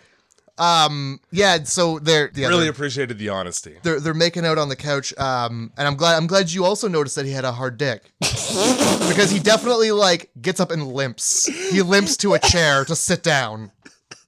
Which is, look, I know the behavior. Of having a hard dick? Well, a hard dick that you don't need attention drawn to. Yeah. It's like a magic trick. You make a lot of large movements to conceal the small ones. Oh my god, it's American Dad where Steve's like, hey, wouldn't it be fun to walk like a gorilla? Oh shit. So yeah, I don't even, her drunk, this fucking Mercedes bitch. Yeah. Disrespectful to the waitress. And didn't even really notice that. Well, no, she did. It just took her a minute, I guess. Uses her full name within earshot of Ma, who is also at the casino. That's true. Well, this is after looking up Maggie's mom and finding out that she's a waitress here. Because she's posted a picture of her and Stu together, which you've been there for like less than a week. Why are you already posting on social media? Hey, look how far I've fallen. Here's my best friend at the only place I can go to. Whoops. Okay, I figured she was like, she happened to be at the casino and then overheard a name she was eavesdropping on purpose. Okay, well, right place, right time. Purposefully. And looking to see the nature of the relationship between Mercedes and Erica, given that they were instrumental in her essentially mouth rape. That's what happens in this fucking movie. I don't know what to tell you. Yeah, that's generally the yeah. You gotta call attention to it, otherwise it falls by the wayside, and that's how rapes get just ignored. All right? Rape ain't good, everyone. No. Let's just make sure that we get that out of the way. It's nothing to be laughed off, as such it is in this film. It sure does get laughed off on several occasions in this film. So yeah, the mom's heading out of town for some reason. There's some sort of waitress convention or some work outing. I don't know. I have a friend who who is a fan of ours who works at a casino, and they occasionally will do training seminars. Okay. So I don't know, maybe it's like like in one of those like fucking hotel conference room type deals or something like that. Yeah. Okay. All right. It makes sense then in that context. Yeah. Fine. Yeah. So yeah, they plan to party at Maggie's because the house is gonna be free and they don't have to go into the basement of the gun wielding pervert sex lunatic. So. And fucking Maggie's mom goes, I'm trusting you. Despite the fact that she's spent like every day this week out late at just an unknown location. You shouldn't. So maybe she's not as good of a parent as we thought. But she's the best one in the... It's a low bar, but she's still the best parent in the movie. Yeah, she still leaps over it. It's still knee-high. Yeah. She's bounding over it. Before that, they're at school, and Sue Ann is just on campus, hiding behind a wall after having dropped a box beside the van. That's what adults do. Drop off random packages for children at their school. And then hang around the school. Yup. And I wrote down, so I wanted to make a point of saying, like, they don't know what's in the box. Obviously, it's liquor. But one of them, is it a bomb? A bomb sure would suck. It'd really be a fucking wet blanket on my day to have my legs blown out from underneath me. Just like the most glib attitude to it. I might die if I open this. I mean, the next worst scenario is a human head. That's a whole 100%. thing. Yeah, so they open it up and it's booze. Yes. Check the seal immediately. What are you doing? Does it do the little crack thing when you open it? It doesn't. Pour it out. Yep, pour it right out. That's how babies died. That's how everybody dies. There was a fucking, in the 90s, some story about a guy who was like going in and putting fucking like, it was like anthrax or rat poison or something in Tylenol bottles. Yep. And it's like, yeah, dude, every time check the seal when an unknown bottle of something shows up. Always pop the seal. There was another one where they were putting like arsenic in sodas and they like snuck it into some family's house. Yep. Oh, God. Don't trust strangers. That should be the fucking title of this movie. Don't trust people who are really open and willing to buy kids alcohol. Because, like, this isn't even the first group of kids. Well, it might not be the first, but it certainly isn't the last group she buys alcohol for. Oh, no, there's plenty, and she has the same intentions with all of them all the time. Let's discuss the implications of having 30-odd teenagers in your basement. Yeah, when they show up for this party Ma It's had. a real-ass party, bro. Yep, it's many students in your basement. So none of these children have responsible parents at all. No. This school is this is the fucking school that you go to when you get kicked out of every other school. The vocational school. Yes. Yeah. For kids with behavioral problems. And Ma's the goddamn teacher who must be. fucks the students. I mean, it is less weird now that there's more students in the basement. That makes it less weird that you're there. Or does it make it more weird like she's amassing a collection? True, but if a couple go missing from the collection, it's a little less noticeable, you would hope. True. Yeah, fine. Sure. At this point, we are introduced to the fact that she's adapted the name Ma. Yeah. I don't know if that was what the one guy called her when he's like, "You got any pizza pockets, Ma?" Yeah, and then she's like, "Ma, all right." Yeah, so And now then she's... they bonded over the fact that their skin color is the same hue. So she's adapted that name, but we meet I go by the Ma now. Ma. Not mother. No, And not not mom, mommy. and not mommy. Maybe later. Never. She has her way. Yeah, so we're introduced to the dumb pastor's daughter. The dumb pastor's daughter the who fakes passed out drunk. Stupidest character in the entire movie. Her entire function in the movie is to pretend to be asleep at parties so that she doesn't have to drink, and then she wakes up when everybody's wasted. She's just another body. Yeah. That's all she is. Just don't go to parties. Yeah, stay home. What fun is being at a party if you have to pretend to be asleep to be at it? Not to mention, how much fun are you at the party? Ever. Given this climate, do you really want to be pretending to sleep at a party?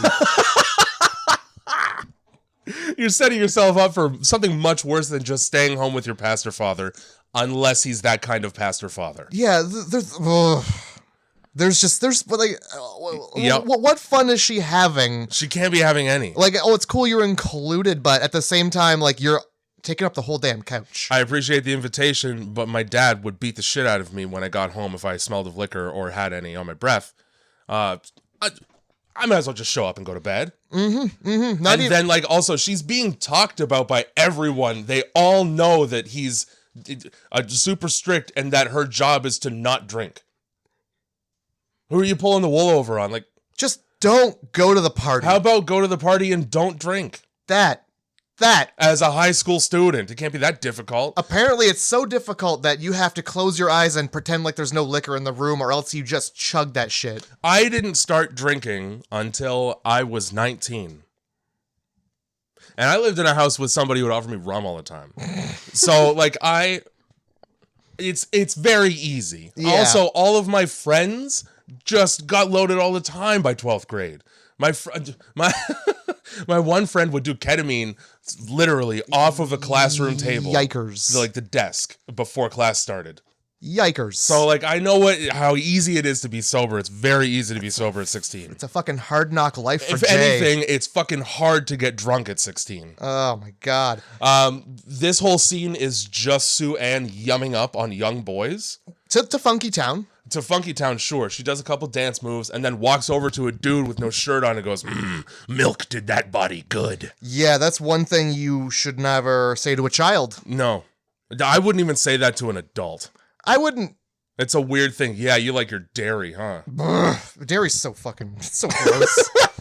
I don't know what good milk smells like, so it's a toss-up. I wasted a lot of milk. Milk is disgusting. Yeah, so Ma doesn't drink. Yes. But she does. She sure does. When she does, it goes bad. Yeah. She doesn't explain that, but she makes a good point of being like very ominous, like, oh, if I drink, it gets bad. Uh-oh, you guys are in trouble. But Give me that shot, though. Yeah, absolutely. Give me that shot right away, and then I'm going to go upstairs and give somebody else a shot. Yeah, for some reason, they turn the music down to make a speech, and then you hear like a thump, thump, thump. And she's like, that's the ice machine. I'm going to go get that. Never heard an ice machine stomp around like an elephant on the top floor. Yeah, certainly. Certainly never heard of an ice machine doing that, or like being invisible when you go up there and you're like, where's the ice machine? That, and then also, like, she's just gonna go upstairs and tend to her thumping ice machine. She's gonna fix that ice machine with a needle, apparently. Yeah. She goes into the fridge, grabs a needle right out of the fridge, goes right upstairs, starts bad mouthing her daughter. Super good. Hey, Ma, you got an ice machine. Where the fuck's all the ice? I'm down here drinking this warm, flat Coke with... She did offer to get ice right before she got the snacks.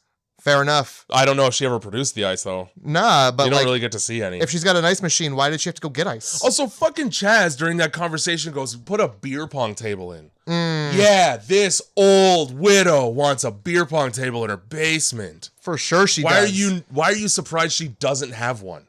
Yeah, she wants that beer pong table so her wheelchair child cannot get to it. I'd still put it in the basement for sure. What you fucking Johnny gonna get anywhere near it? There's stairs. Unless you put it like also like the way to get into this basement for these kids is like the dirty tornado hatch. Yeah. Just go into the fucking side escape hatch instead of through the front door like a regular. They don't even get a tour. No. One Here's time. the basement. So Haley is incapable of controlling her bladder. She's apparently incontinent from all her drinking and fucking. So she has to piss. And so, we got to go upstairs to piss. Also, she does like the girl thing, which like, come with me. They go to the fucking indoor outhouse. You would never be able to fit 2 people in that room unless they're fucking, which is what's happening in the indoor outhouse. And the pastor's daughter is standing guard or and just waiting her turn. knows what fucking sounds like, which doesn't bode well for the fact that her father's a pastor. Jesus. Anyway, they have to go upstairs. So they sneak upstairs and fucking piss in the piss room. Get shocked by a tiki mask, which is also foreshadowing. I don't know why you're scared of a tiki mask. And you just hear Sue Ann upstairs yelling at something. Something. And there's really only a couple options. Now, we don't get to know yet that Jeannie is Sue Ann's daughter. Those are 2 separate people as far as this movie is concerned at this point. But who are you yelling at? I told you not to do that shit. Yeah. And that's what... Okay, bye. Yeah, for real. You're clearly not yelling at the ice machine up there. I told you not to thump around like an ice machine, you fuck. I told you not to thump around like an ice machine. That's beautiful. So yeah. I don't remember how that scene ends other than they panically leave. So you get what's her face running back into the bathroom being like, hey, we gots to go. Yeah. We gotta go. And then they leave the bathroom and immediately get throated. And I don't mean dick sucked. I mean hands around the throat throated. Slammed up against the wall throated. Yeah. And get the fuck out of here. Okay, cool. I'll get right the fuck. I shouldn't have been here 3 days in a row already. Yeah, that's too much. And so there's at some point she gets like these weird flashback like Vietnam staring off like, and everybody's kind of just like looking at her and she's just looking. Yep. For like a while. Yeah, for an uncomfortable period of time. Because this flashback lasts like 5-10 minutes. Maybe not that long, but like a while. And it's literally a Vietnam flashback in her head. It sure is. And then we get her cutting pictures of herself as a kid out and just humming like an unhinged psychopath. She is singing the song that is in the end credits of the movie. Okay. I think I hit pause as soon as the movie ended. Well, yeah. Which is something funky lights, party time. I don't fucking remember. Sure. It's an 80s disco song. I imagine what the content is. Oh, well, you gave us all we need. Yeah. Put it together. So she's texting all the kids a bunch, and that's super concerning when you get like a double text. Okay, sure. You didn't complete your thought the first time. A triple text. Come on now. It's a bit much. All right, I got things to do. Pages, like a wall of text How messages. about 22 of them? That's that would be an instant like, okay, I'm never responding to you again. Not only that, hey officer, look at my phone. Look right at my phone and know that that's a grown woman doing that. And she buys us alcohol on the daily. We should collaborate on this. Dear God. While this is happening, they go, how did she get her numbers? And, the excuse is that Haley's a fucking mess when she's drunk, isn't she? Yeah. Haley's just a messy slut giving her number away to everyone. She's really not a good friend to have if she's just going to give your phone number out to people when she's drunk. All of her friends, yeah. And like, how does that even come out? Like, hey, can I just have every phone number in your phone? Do you mind? Oh, yeah, whatever. That's what drunk people sound like. Anything wrong with this? No, sure. What are you going to do? Harass them? I got it. Whatever. This is when Andy asks Maggie out and makes a point of saying, I was going to text you, but I thought I'd do it old school. Hey. Using words to the face. That's fucking just old school, man. That's old school as fuck, having a face-to-face conversation. Good teens. This is when Ma shows up and is like, hey, I got beer pong and light beer. Hey, important to note before that happens, before they run into Ma. Before they run into Ma? Shockingly at the foot of the stairs out of the school, as if there's no commissionaire to be like, what's that adult doing here? They speak to a girl who really serves no purpose other than to be a victim later on. And she's got a nice new bracelet. And that bracelet was given to her by her boyfriend. And then she says, so I finally let him go down on me. Ah. Yes. First of all, finally? Why were you holding out on that? Secondly, one of them actually accurately makes a comment about like, yeah, why were you waiting? What was the point? That's it. Just wanted to make sure you got that. Nope, I do. I remember that exactly. I didn't write it down because I sure did. I didn't want to write down stuff about kids. It's stuff that's going to get you put on a list later if anybody finds that book. Yeah, for real. That makes sense. I sure as shit wrote it down because I have nothing to lose. Well, so yeah, at this point, Ma shows up and gets pissed because the teenagers don't want to rage on a weekday. Right. And she just leaves and goes and buys beer for another set of kids who disrespect her the second they can. They sure do. Thanks for the alcohol. Here's a drink into your driver's side window and a big middle finger in your face for being a nice person. Yeah. Oh my God. And they call her a loser. Yeah, which apparently is her PTSD trigger word. Oh my God. Because that's the end of the Ma we knew at that point. Because she starts fucking around hard. Before that happens, though, I don't remember what Darrell said, like, because they all give individual excuses as to why they can't hang out. Haley says, like, some shit, I got to cram for this fucking stupid exam or something. Darrell, though, basically says, yeah, no, I'm stuck at home. Slavery, right?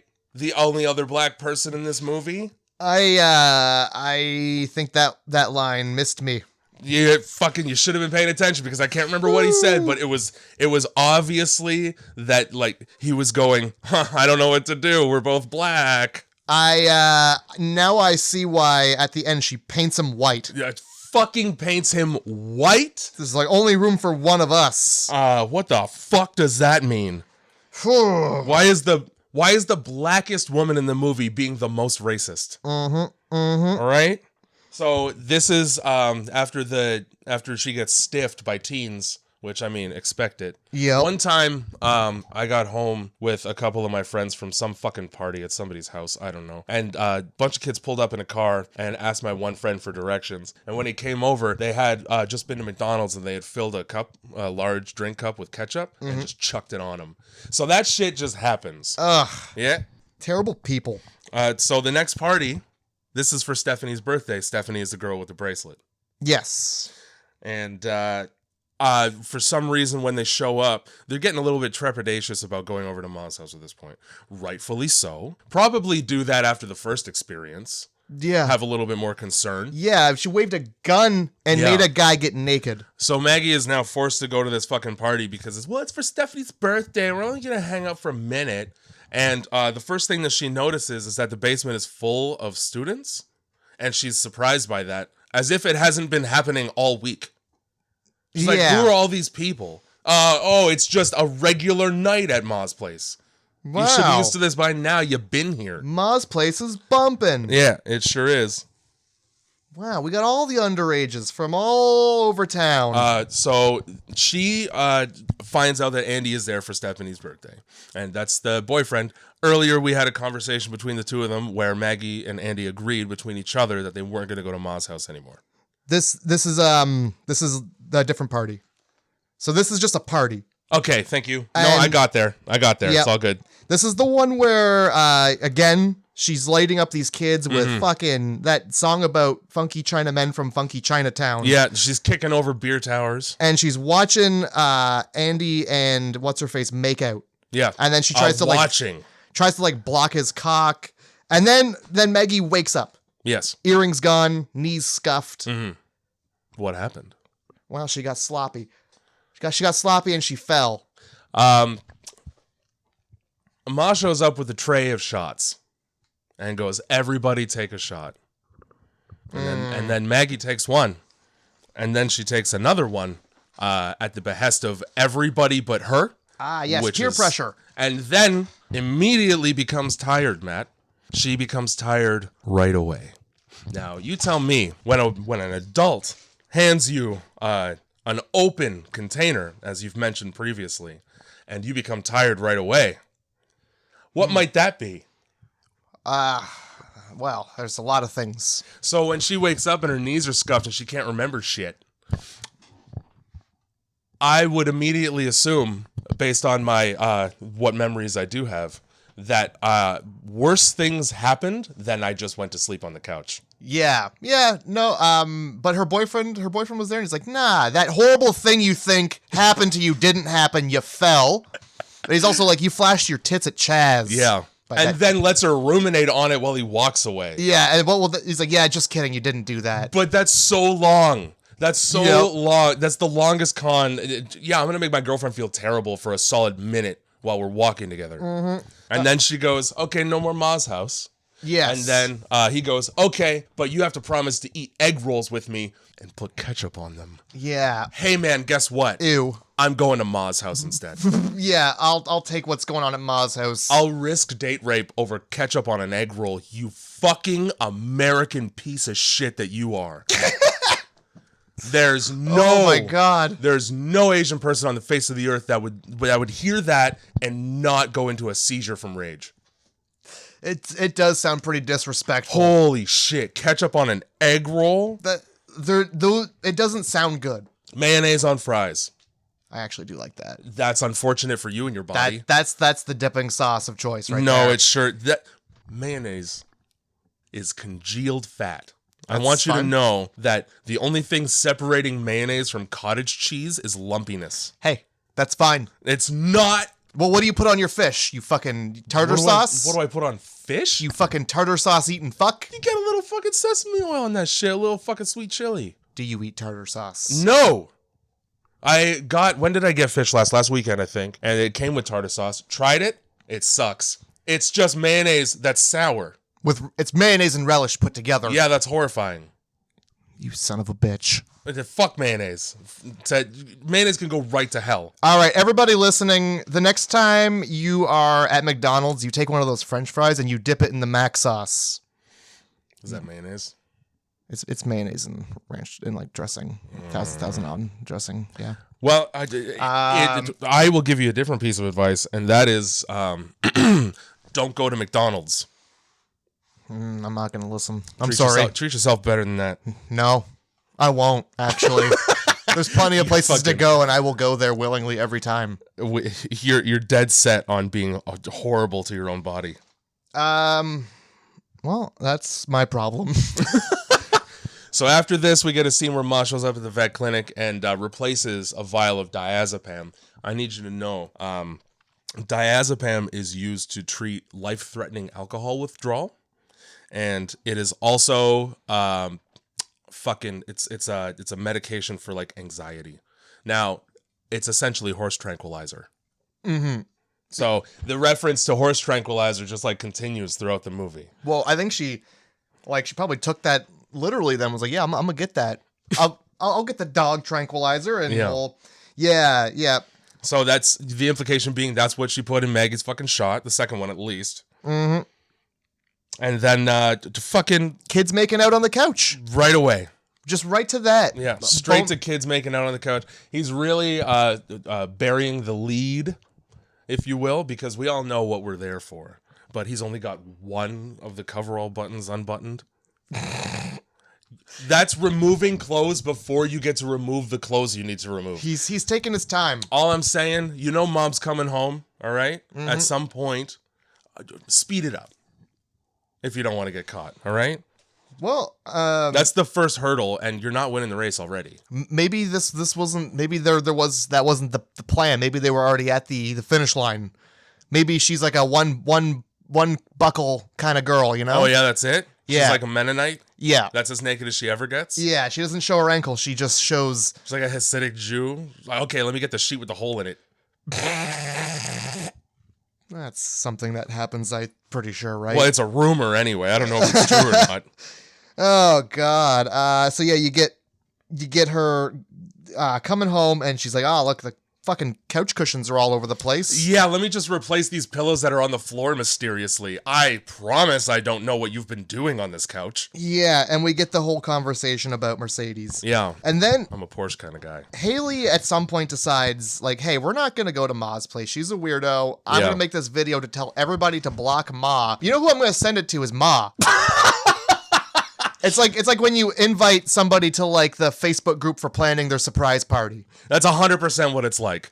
I don't know why. We've already established, and you're well aware, because this is right after a conversation about how you blocked her number, that she has all your numbers. Number one. Number two, so she's clearly illustrated herself as being somewhat of an internet stalker at least, and she has access to content. Why are you recording a video and uploading it at least to a social media site where everyone can see, calling this woman who's shown to be psychologically unhinged a bitch and creepy, and don't associate with this woman anymore? Okay, I see. Yeah, maybe it was on social media then. Even if it wasn't, your point is the best one. Because what did you do? Spam all of your contacts and didn't go, oh, I should take Ma's number out of this. I call her a psycho bitch in this. Yeah, the one number I don't want to. Ma? Check. That means I'm not sending it to her. Yeah. Yep, there you go. Yeah. No, certainly don't fucking no. just don't do it.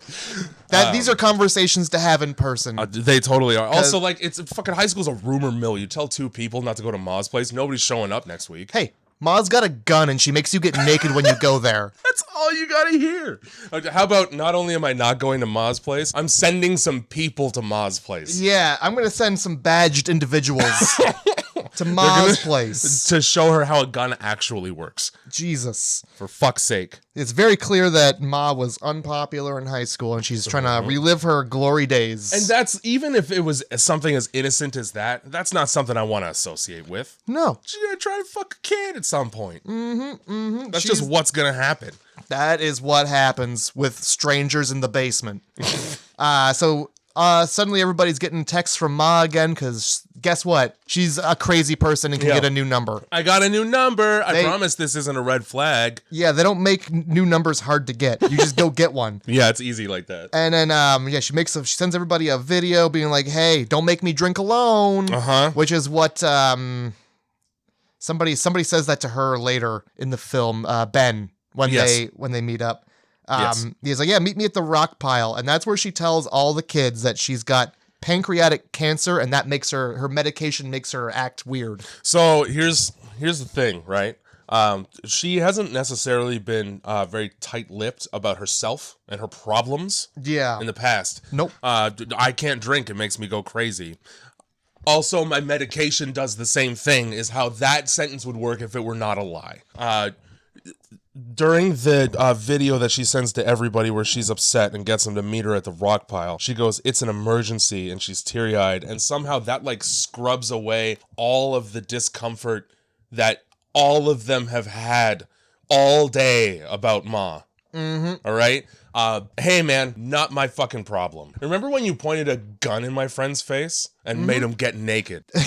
Fuck your medication. I don't care. I hope you lose it. What medication's making you have a gun? I hope your pancreatic cancer is fucking terminal. Oh my God. And then, I just need, some help. And, if you guys want to come over on Saturday, that would be nice for me, but no pressure. Absolutely all the pressure. I have terminal cancer. And this is where they realize that they have to go to Ma's. They have no choice but to go to, I guess we're going to Ma's now. Jeez Louise. So Maggie's got her earrings that her mother gave her missing. Some girl's got her bracelet is missing. It is. And something else was missing as well. Something of Haley's, I don't remember, like a necklace. or some shit like that. So obviously, we got to break into Maz. yeah, we got to get our stuff back.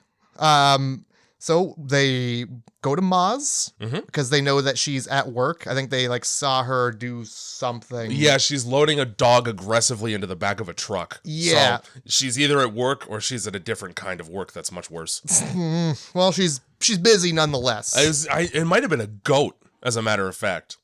It might have been. It might have been a fucking goat. It might have been a goat. So they break in by just going in through the... Let's go burgle Sue Ann's house for my earrings. Yeah, when they go in through the window, when they could very well just open the storm doors. They're not... The ones that they've used several times up to this point. Yeah. We're going to sneak in through the window and straddle a laundry machine like I've seen my mom do at home. But yeah, so they burgle this house looking for very tiny, specific pieces of jewelry. A whole house. You don't have all day. Also, while they're climbing the stairs from the basement to the main floor, Jeannie's just skulking around like a specter in a pink hoodie, and they don't hear her thumping. I didn't notice her. Yeah, they're walking up the back, and you see pink hoodie go around in behind. Didn't notice. Well, I did. Damn. You know why I noticed? Because Americans wear their fucking shoes indoors, and it's hardwood floors in this place. Fair enough. You're not going to hear those footfalls of the girl that up to this point you thought couldn't walk? For real. It was so much so that like while they're going through the house, and she does pop up and scare them, I'm like, well, who the fuck is that? Yeah. So they go up to Ma's room and they see 50 pictures of just them. Mm-hmm. They just see 50 pictures of high school kids taped to mirrors. And they don't seem very concerned about the fact that the whole upstairs is a cage. It's there's a big wood gate with a latch. And the bars go all the way to the ceiling. Mm-hmm. Also, there's no wheelchair. How's this wheelchair getting up and down the stairs? There's no little fucking life alert chair ramp thing that goes up the side. She's just hitting 88 miles an hour and launching herself down there and just letting God take the wheel on that one. Yeah. So when I see tens of pictures of myself and my friends on your bedroom mirror where you do your makeup in the morning, I don't care about my earrings anymore. Yeah, knowing it's a full-grown person. Yeah. I care about one thing, and it's getting the fuck out of your house. Yeah. That seems to be the one thing that's not on their mind. Ever. Yeah, no, they're just like having a casual conversation with this girl who can walk but isn't supposed to walk. Yeah. She scares him in the fucking tiki mask. Is like, hey, it's me. Oh, yeah. Why haven't you been at school? Mom says I'm sick. Sue Ann has Munchausen's by proxy. I wrote that exact thing as well. That's what that is. And for those who don't know, it's when you have Munchausen syndrome, but you think that your loved ones are sick and not yourself. So you make them sick. Yeah. In order to prove to doctors that they're sick. There was like the one girl whose name was Gypsy, and her mom like had like a G-tube in her and stuff. Yeah, and like removed all her teeth and shit. That's unfortunate. And gross. Eminem's mom also had it. Oh, nice. And used to give him Valium as a kid. Nice. That's a painkiller. Well, he raps good. He sure does now. Good thing you had Valium as a kid. There's something about having Valium when you're like 10 years old that just turns you into a lyrical genius. Hey, that's the super drug. It's got to be right when you're 10. I want to point out that Jeannie had no problem walking up to these girls who are in her house without anyone's permission. Like, if that's how you're treating burglars, then you're in trouble for a bunch of reasons. To her credit, they're probably people she recognized from school. That could be... But at the same time, why are you in my house unsolicited? At this point, like, I mean, she knows there's like parties in her house. She's probably just thinking she's living in a frat house. People coming and going. You must be here for Ma. I'm the neglected daughter. I will be in the wheelchair sometimes. Only some of the time. Other times I'll be treated very poorly. And you just make yourself at home. Yeah, fine. By the way, I'm going to scare the shit out of you. While you're realizing how much of a stalker this woman is who let you in her house. Yeah. So it took me a second to realize it was her in the chair. I was like, oh, she could walk. Yeah. That's not good. No. Fucking at this time, Ma comes home. Sue Ann comes home from work. Mm-hmm. And they, for some reason, Haley and Maggie, don't go out the way they came in. Yeah. They hide in the kitchen very poorly behind a counter. You're bad. That's not a hiding spot. She gets home and she sits on the couch, and this is when she notices that the cat figurines are fucking maligned. And they're just behind the couch. And then they somehow impossibly silently run away. Well, in the quietest house ever. There's nothing going on in the house. They took their shoes off. Oh, thank God. Suck-footed. This house isn't creaky as all get out, you're telling me? Well, I mean, the basement would lead me to believe, but the upstairs seemed pretty nice. I don't know. Fine. I don't know. So this is where Ben brings his fucking cat in. Yes. Because everybody's bringing their goddamn cats in, and he's like, "Hey, why don't we go out? You and I. We'll just go out. We'll just go out. We'll just go out. And man, I remember you from high school. It's weird in this small town that I haven't ever seen you before, but now I'm bringing my cat to the vet for seemingly the first time ever. Yeah, just to get these shots that it probably needed when it was born. The cat's obviously old. Also, it's like taking up the whole carrier. The fat fuck. Fucking Sue-Ann has the flashback about being coached in the bathroom about how to blow. Yeah, and then we find out really bad coach, by the way. You just wrap your lips around it and move your head backward and forward. There's more to it than that. That's what I'm saying. She was setting her up for embarrassment. Yeah, just poor instruction. I'm going to teach you how to suck dick. I'm going to teach you how to do it bad. I don't want any competition. Yeah. And so at this dinner, Ben reveals that he's got the trackers on the van. He wants to know why. Why the fuck is my son at your place? He seemed very cordial at the vet's office. Yeah. Also, he orders Maker's Neat, and the fucking bartender gives him like a triple shot of bourbon, for fuck's sake. What bar is that? It's a special made-up bar in Neverland. Give me that bar. Because every time I've ever asked for a neat whiskey, it's 90% ice, and then they just spit like half a mouthful of whiskey in the bottom. It's like a pinky. Yeah. One finger. Ben endangers his son and everybody else by threatening Sue. Threatened the crazy lady. She was already on deck, though, ready to start shit, because she's like, yeah, sometimes you think you want something, and then you don't. Yeah, I made you suck a dick, and how dare you? I was later on. He was like, "We were just kids. I didn't mean to get you raped." So yeah, then we cut to Andy, classic horror movie boyfriend. This fucking he just poo-poos all the concerns. During this conversation, Maggie hits the nail on the fucking head. She sure does. She says, I don't trust Ma. I think she's got sinister motives. She gets way more specific than that and basically describes the rest of the movie. And everybody goes, nah. Hey, my mom acted a little weird before she died too. Yeah, I'm sorry about your cancer, Mom. It's important to note also, we didn't mention it, Andy's mom has also died of cancer. Yeah, to be honest, I didn't think it had been mentioned until this point. He mentions it to Maggie's mom during the whole post-sex conversation. Okay. Just real quick. Well, you gotta drop that ball, because it's useful later in the film. Now... The thing is, like, okay, I understand that your mom had cancer. She was on medication before she died that made her act weird. I bet you it didn't make her brandish a weapon at a 16-year-old. Yeah, no, I bet it made her... I bet you it didn't make her steal my valuable earrings. I bet it made her farts smell real bad and make her sick to her stomach sometimes. Yeah, it's real weird behavior. I didn't know chemo turns you into a pure psychopath. Good Lord. But, that's just the end of the conversation. Like, yeah. All of Maggie's points are still valid here. They're very much valid, but no. Because she's on medication, she's keeping her daughter confined upstairs. So it's all good. All the horrible things that I saw, they don't matter because cancer exists. Blame it on the meds. Right? Yeah. So fucking... She goes home and fucking Sue-Ann's in her goddamn house. There she is. And what vet... The excuse that she comes up with was, oh, well, since you just brought Louie, your dog, in, I wanted to make sure he was handling the vaccinations well. What vet in your experience has ever made a house call? None. The second my cat leaves the veterinary office, those vets no longer care about my cat. Actually, I think it's the second you've paid. It's like, and they've... matter of fact, it's so, like, the anomaly at my vet is that they send me a birthday card for my cat once a year. That's wild. Exactly. That's a friendly That's vet. wild. I like it. Never had a follow-up call, never had a follow-up text message or email after sending her in for anything. Yeah, they don't even, like, even dentists will, if you don't come in for a while, they're like, hey, are you still got teeth? Yeah, dude. Well, yeah, they're just like, how's that cat?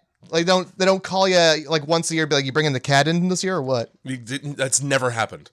Unless, like, the only time that's ever happened is when, like, it's 5 people that go to the vet. Mm-hmm. And, like, that's their whole business.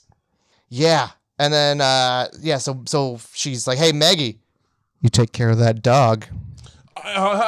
She says, keep an eye on it. And let me tell you, if somebody ever told me to keep an eye on my pet for the next 24 hours, my eye is literally on that pet. I'm not going to stop watching that thing. I'm certainly not going to let it go outside to the shed by itself. Plans will be canceled. Yeah. To confine that dog in a small room. Where I can see it always. Mm-hmm. Good God. Mm-hmm. Also, like, why would you not with your mother there, right? Because that's the whole... Fucking, she shows up, and it's her and her mom catching up from high school. Yeah. And talking about dog. Hey, Mom, this woman's fucked up. This woman's so fucked up, I'm frightened for my life because she's in the house. I'd be like, hey, Mom, you want to see a trick? And then I'd call her. And oh, interesting. She's only been stalking me for some time. Huh? Hey, Mom, look at the backlog of her face on video I have on my phone. I didn't put it on there. Mom, you make this lady suck a dick. Mom, it's weird. You're being very jovial with this woman who you made suck a dick. Yeah, good Lord. So yeah, she takes off. She's like, hey, you keep an eye on that fucking dog. Mm-hmm. And then she plows Mercedes in her truck. Ah, that was the best. Yes, it was. She didn't bat a fucking eyelash. She just sees Mercedes jogging and goes, hey, this'll be fun. This is something I'm doing today. Double bumps her with the tires and then just turns on the radio. Oh, and fucking Earth, Wind, and Fire are remembering the 21st night of September. And it's just... Just another day at the office for old Mom. Oh, yeah. Just a casual Sunday drive with 2 speed bumps. Yeah. I didn't notice those ones before. Huh. What do you remember? Oh, I love it. Amazing, dude. Oh, yeah.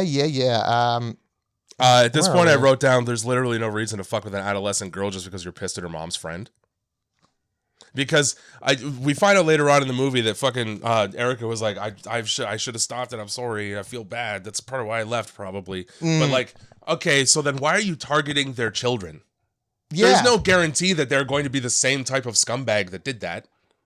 I think she's just trying to hurt those folks. I guess, but then just do that. See, it's kind of like Nightmare on Elm Street. Freddy Krueger's trying to get back at the parents by killing their kids in their sleep. Just kill the parents. You could, but then there's it's not relatable to the kids. Well, obviously she's got no qualms about going after the parents. Well, guess what? You didn't write this movie, so she goes back to the vet place to get more horse trank, and now you see that she's killed her boss and put her in a dog cage. Was that her boss, or yes. was that okay? I thought she just went back and scooped up Mercedes. Maybe, but I think the haircut was different. Yeah, you're probably right. Either way, matter of time. Yep. Because if I had a boss like that, that same thing would happen. Mm-hmm, absolutely, right in the fucking cage. The air freshener in her car is horse scent. Yes, I saw that and I wrote that down as well. Ew. Yep, gross. I open the door, fucking stinks in here. Well, it's one of two things. It's either hay or a winking and dripping puss. Oh! Don't say that. Those are the two options that you have. Say butthole. Well, it ain't that. They call it winking and dripping. I need you to know that. You say when a female horse is turned on. No, you say just butthole, and that's all you say in this podcast. Well, a dripping butthole ain't good either. So yeah, Ma pulls the tracker off of Ben's vehicle to lure him to his place. One of the major things that pissed me off about this movie is that it doesn't kick off until like 2/3 of the way through. Yeah, like the shit really does hit the fan. But I was just stuck there waiting, watching teens get drunk illegally. Yeah, I could have used less of the teens partying and more of the Ma. Yeah, more mama. So yeah, mama. Ew. Ben shows up and he's like, "Hey, where's my son?" Yeah. And that's when he gets needle Yeah. juiced. She goes, "I got your fucking son right here in the back of your neck." Oh. How's that? Ugh. And then you get Maggie and just admitting that she's been partying with this old lady. Yep. And Maggie's mom, Rightfully so. as a responsible parent, Oh, yes. you're confined to your room until summer break. Yep. Don't know why she chose the time when she'd have the most freedom to unground her. Yeah, you're kind of setting her up for a summer of Ma. Yeah. Just, fucking it's Ma Summer now out of revenge. But yeah, no, you fucking go right to your room for hanging out with an adult and getting drunk and high. Yep. And you stay there. And that's how you be a good mother to a teenager, man. That's how that happens. Take away the phone, take away the internet. She didn't do either of those things. She gets records only, no CDs. Yeah, vinyl. I want you to experience the scratches. Yeah, and also nothing good is on vinyl. Nothing good you can have anyway. Lewis Black has, he's a stand-up comedian. He has a joke about how when he lost his virginity, that was all that was available was vinyls because he was fucking like, he's goddamn 80 years old at this point. Anyway, he used to break up his weed with a razor blade on the record. And then he went to play one of the records and like brushed the weed off, noticed some scratches or whatever, and ended up losing his virginity to a skip. Yikes. Do you remember the song that was skipping? I don't. I wish I did. It's probably Bruce Springsteen. Probably. That's a good one to hump to. Yeah, it is. So we cut to fucking Sue Ann's house, Ma's house. Yeah. She's got a little friend in the bed there. Well, she's got such a crush on Ben. She's finally, this is her dream come true. She's got him in the bed. Yeah. And so like in her dream come true, in her fantasy date with Ben, what she got going on there for fun? Well, she's got him tied to the bed. Loosely Loosely with like pantyhose anyway. Okay. Well, his dick is out under a towel. Yes, it is. And she's got a knife, which I thought was an interesting choice. It's an extremely sharp and shiny knife. Yeah. So she's into knife play. Yeah. But she grabs his dick. Now, when you say she grabs his dick, why don't you go a little bit more in depth into exactly what happens in that scene? Well, she grabs his dick. And I believe she picks it up the same way a mother cat picks up a baby. By the scruff.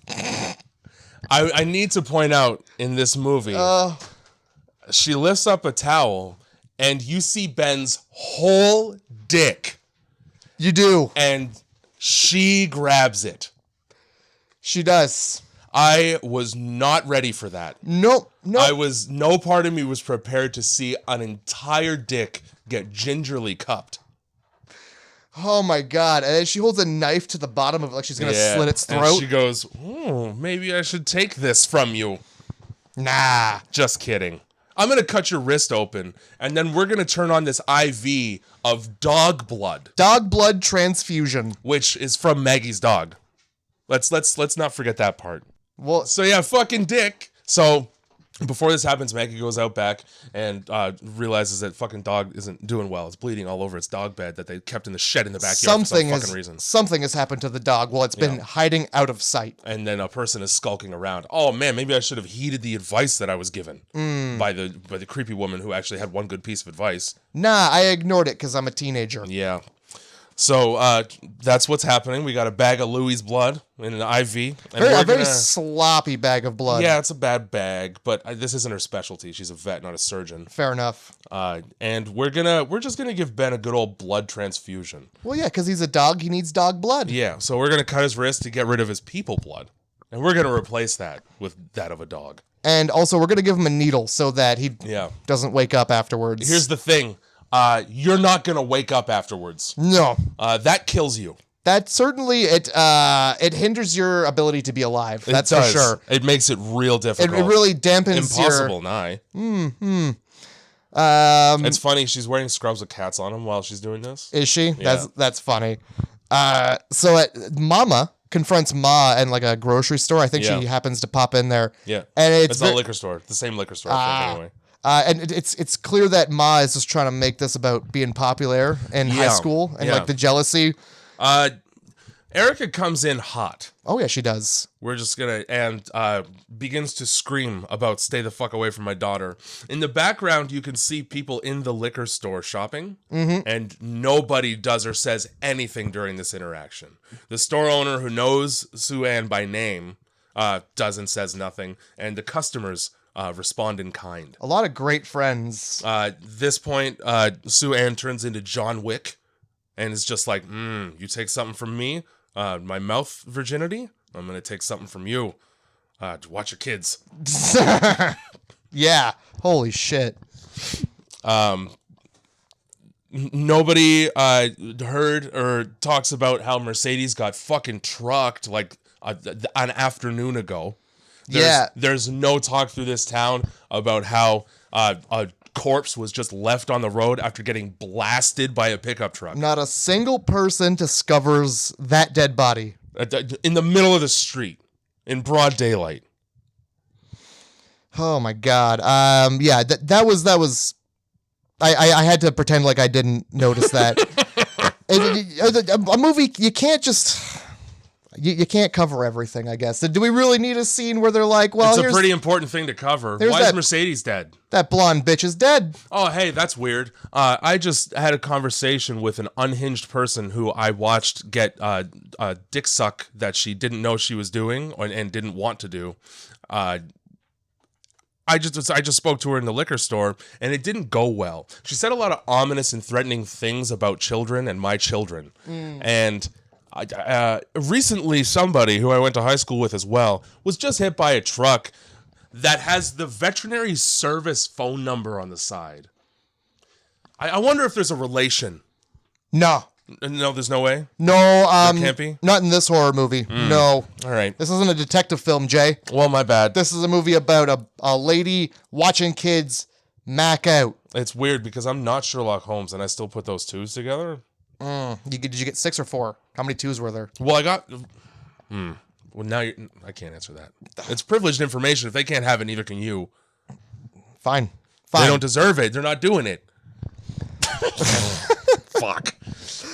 Oh, Lord. So, I don't remember the motivation for Maggie going to this party. So, she gets a message from Ma. First of all, before the party, at that store. Yeah. After the confrontation, Ma's like, I took care of Mercedes for you. Also, yeah, okay, we just admitted to the murder that I just went on about. Yeah. Nobody noticing. What the... Yeah, no big deal. I just took care of Mercedes for you. I don't see why you're being like this. Also, what the fuck does that mean? Yeah, I would have some follow-ups there, too. That means one and only one thing. Yeah, you certainly didn't get her a vacation to the Galapagos. No, you weren't feeding her while she was sick. Nah. You trucked her with your truck. Yeah. Also, for me, I moved. Yeah. I didn't want to be involved in any of this. So, the thing that gets Maggie to come out to this party for Chaz, Chaz's birthday party. Thank God. Is Ma sends her a video while she's there, and in the background you see him drinking. Yeah. And you see him drinking there, and then she's doing the kiss face with Chaz on the video. Yeah, he doesn't drink, but this is the occasion where he does drink. Yeah. It wasn't enough that his girlfriend just wanted to have like a couple shots. He's like, okay, let's have some shots together. No, that wasn't reason enough. That's not good. It's a party for the bros, man. Yeah. We got to have a couple shots for the boys. For the boys. So pissed. Yeah. And this is also like, I wouldn't even be pissed about the drinking. I'd be pissed about okay, I promise. I swear on the grave of this relationship that I won't ever go to Ma's house again. Unless it's my friend's birthday. And unless there's a convenient occasion where I miss that fine print. I'd like to partake in the nectar of alcohol. I almost gave up my beautiful flower for you. She doesn't say that, does she? No, but she might have. Oh, okay. I thought that was going to be something. I wish she said that.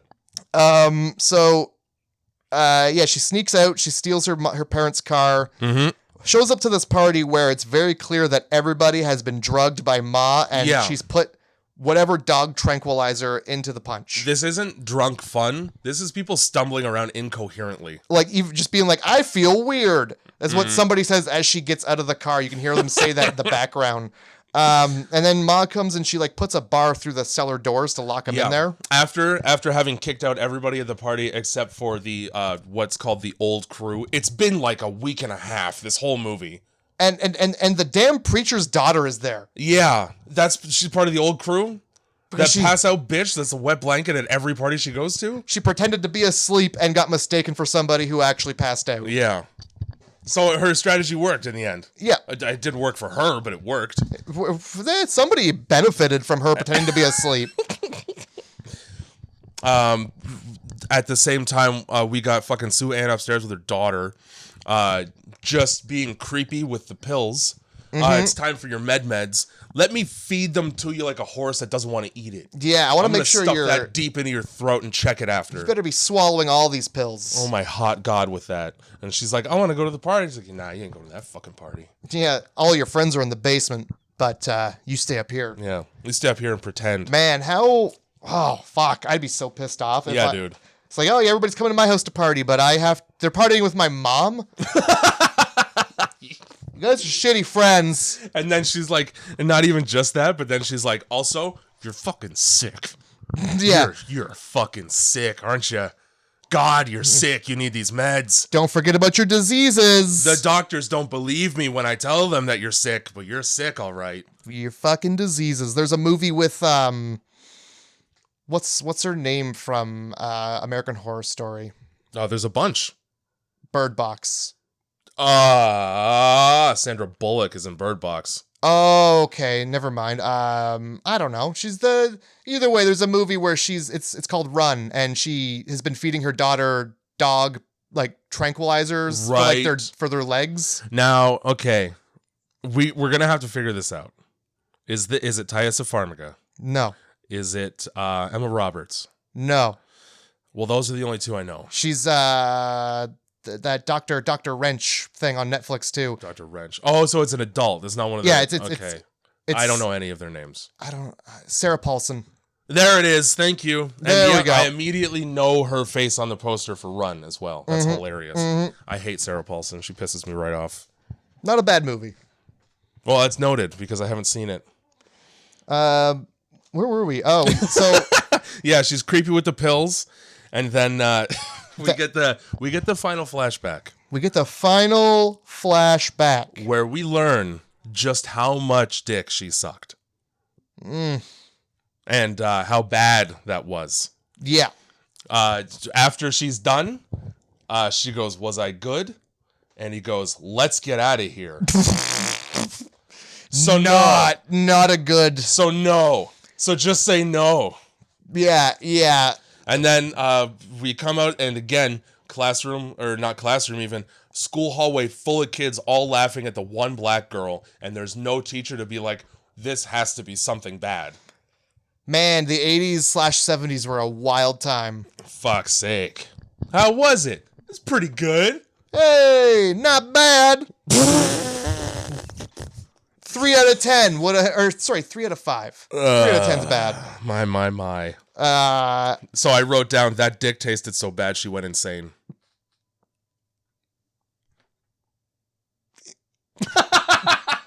Ew. The one thing that doesn't translate in this podcast is how fucking funny the faces you make are when I say horrible things. I need everybody to know the disapproval on Matt's face just now. There's been I live in a world of disappointment. So yeah, now we got the fucking climax of the movie here. What's going on? I keep forgetting her name, Maggie. Yeah. Maggie wakes up and is like, "Oh, I'm a dog collared to this nothing. I don't know what." This is the part of the movie where Sue Ann now has a bunch of teens literally chained to posts in her basement. Yeah, she's really a parent's worst fucking nightmare at this point. This is why fucking Carla Homolka got found. People are this concerned, and they should be. So she starts by just like heating up an iron, and she's like going on about. I think she's going on about how she like wasn't popular, and how all these kids are so nice and good looking. Mm-hmm. So she heats up an iron and just drops it on a sleeping Chaz. Yeah, right on his bare chest. And he doesn't wake up. So right on his bare chest. That's how you know he's had a couple shots of the dog tranquilizer punch. Yeah, it's not just liquor in those shots. Yeah. Because if somebody even got close to me with an iron while I was asleep, I'd wake up swinging. Oh, for sure. I would feel the heat. I think she says something like, "Oh, you have a good tolerance for dog tranquilizers because this would put a Great Dane out for at least 5 hours." Fucking Maggie woke up. Yeah. This is the time where the pastor's daughter decides that she's not going to adhere to the same thing that she's been doing forever. Yeah, finally. Despite the fact that when she woke up, she opened her eyes and Maggie was like, "Don't wake up now. Pretend to be you're an expert at it." Yeah. And so she goes, "Nah, I'm going to wake up and try to run." And fucking Sue Ann blasts her in the face with that iron. Oh, she does. Holy shit. Bludgeons her. So good. She certainly doesn't move anymore. After that. So that happens. And then she gets out a paintbrush and goes, "There's only one of us allowed to be here," and wipes Darrell's face white. Oh, good Lord. Really whitens him right up. She goes over to Haley. Like it's a fucking purge. Yeah, my favorite part. She sews Haley's mouth shut. Yeah, dude. And you get to see the whole process. And she's like, this is for telling me I need a man. Tell me I need a man, will you? So your fucking mouth shut. I mean, maybe if you had one, you wouldn't be insane. At some point during this whole thing, she has some like glib comment about everybody having fun. It was like, I mean, and then like, yeah, the complaint about the fucking, how she wasn't popular. She was never the popular kid. And you're all the popular kids. I'm taking my revenge. You're well known at this point for giving mad dome. You have to have some popularity in your school at that point. I don't think that's the kind of popularity she's looking for. It's some. I don't think that's the right kind of popularity. I don't think people pointing and laughing at you is man, there's got to be a couple guys in the back like, I mean, dude. If you coax her into it. If you meet her in the dark. Oh my God. So yeah, Darrell gets his face painted. Yeah. And then Andy gets mouth fucked. Well, Andy wakes up and his strategy is to get Stockholm syndrome and cozy up to the captor. And so his whole thing is, I'm in love with you now. Oh, you're so hot. I got this piece right here that I've been just macking on at her mom's place for fucking days and days, and it's sick. But I want this frumpy adult. I was thinking it was just like he was just deep in a K-hole, you know? There were a couple like exchanged like knowing glances between them beforehand, between him and Maggie. And then he gets his mouth fucking plowed into by this woman's thick tongue. I mean, it must be. It's great. And then stabbed. Yep. Promptly stabbed. That's what you get for mouth fucking. Right in the midriff. And then cops show up, thank God. Yeah, cops show up because this whole time, Maggie's mom has noticed the absence. There's also been a mess on the front lawn. That's what he shows up for. There's a mess on the lawn. All the cars in the mess, and he's like, who's in the house with you? Yes. Oh, because this is still daytime. Yeah. And what does he get for his trouble? A couple bullets. He gets some bullets from the gun that she says doesn't work. Yeah. Because there's a thump from upstairs because Jeannie's wise to the fact that her mom's a psycho now suddenly. It's not even that. It's and then Maggie screams and knocks over a table downstairs. Yeah, and then Jeannie wheels out as if she's like the disabled. Yes. I'm very sick, and this is what we're up to card. Just playing the wheelchair daughter sick to death card. Works so well on this cop. He almost leaves. And then yep. That's my impression of Maggie. That's what it sounded like. And he hears that, turns Spot around, on. and he gets fucking plugged. Turns out, all those police officers wearing bulletproof vests to house calls with black people had the right idea. So after that, just gloss over that horrible thing I just said. Yeah, it's fine. So yep. So mom makes Maggie take a bunch of weird photos of her and like the passed out kids that are all fucked up. Yeah, that are all fucked up. I want to point out also, quite like Misery again, once you shoot a police officer, it's immediately clear that you have no exit strategy. You can't do anything once you shoot a police officer. Yeah.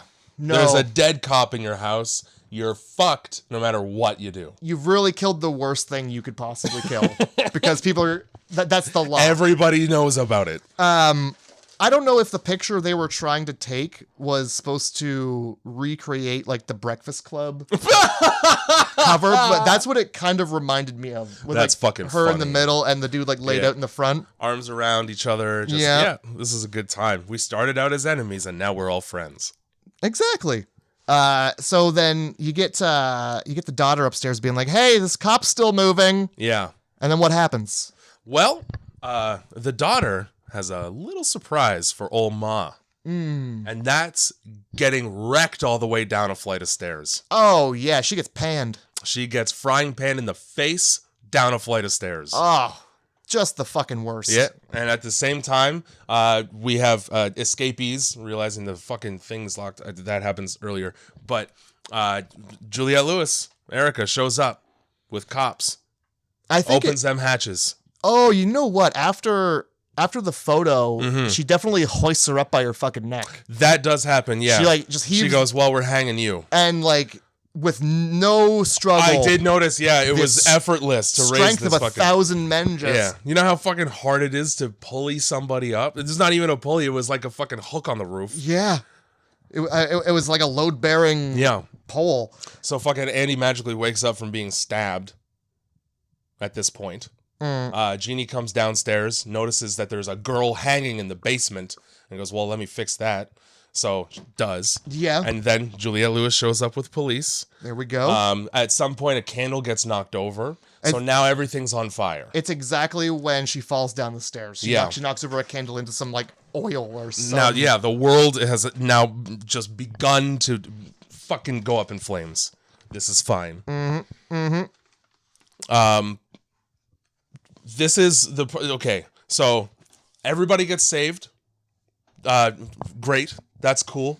Juliette Lewis and a cop. Help and has Stu, arrived. actually. Oh, yeah. Stu, the most important part of help. Which, as it turns out, is because it's very difficult to walk when you have an open wound in your stomach. And we got to get Andy out of the basement. Yeah. Haley seems to have no problem with the fact that her mouth is stitched shut, aside from the fact that she can't talk. To be honest, like... I'd be in way more pain than that. I have 2 lip piercings. Well, so the things that she does to these people, like, it starts off real bad.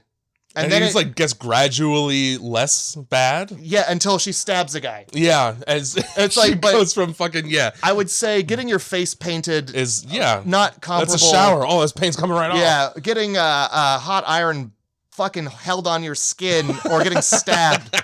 Like, that's some recovery. Yeah, dude. Even like you could put rings in the holes in your lips and just look like a punk. You're already pierced. You might as well, right? Yeah, like you hung that girl up. Yeah. And then so what? Now the 2 that didn't get murdered wake up and go, "Oh, well, this is bad." Oh, she's dead. Sick. I'm probably next. Well, the sick daughter saves the day in the end, but then Ma is still kicking and like tries to drag her back into the fire. And I mean, that shit don't happen. She gets stabbed right in the spine by Maggie, and Maggie says, "I'm not my mom," which like, who cares? You should have realized that to begin with. Who the fuck gives a shit either? But this is the part where Sue Ann, Ma, decides that she's gonna burn with the house. That's fine. I got Ben upstairs. Oh yeah, she goes right up there to be with Ben. So she has no problem walking up 2.5 flights of stairs after being stabbed in the back. I'm gonna say she probably survived the fire. She's just a superhuman. She's goddamn Michael Myers. Oh my god. It's great. Yeah, lays down right beside Ben. House gets torched. I made the mistake of saying that Erica shows up with the police. There's not a fucking cop in sight. There's not one. There's fire trucks down the street, but they do this drone shot over top of the house as it's burning, and no cars, no one. Well, they're just making sure she doesn't come out. You stay in that building. Stay in there, Ma. This is what you get.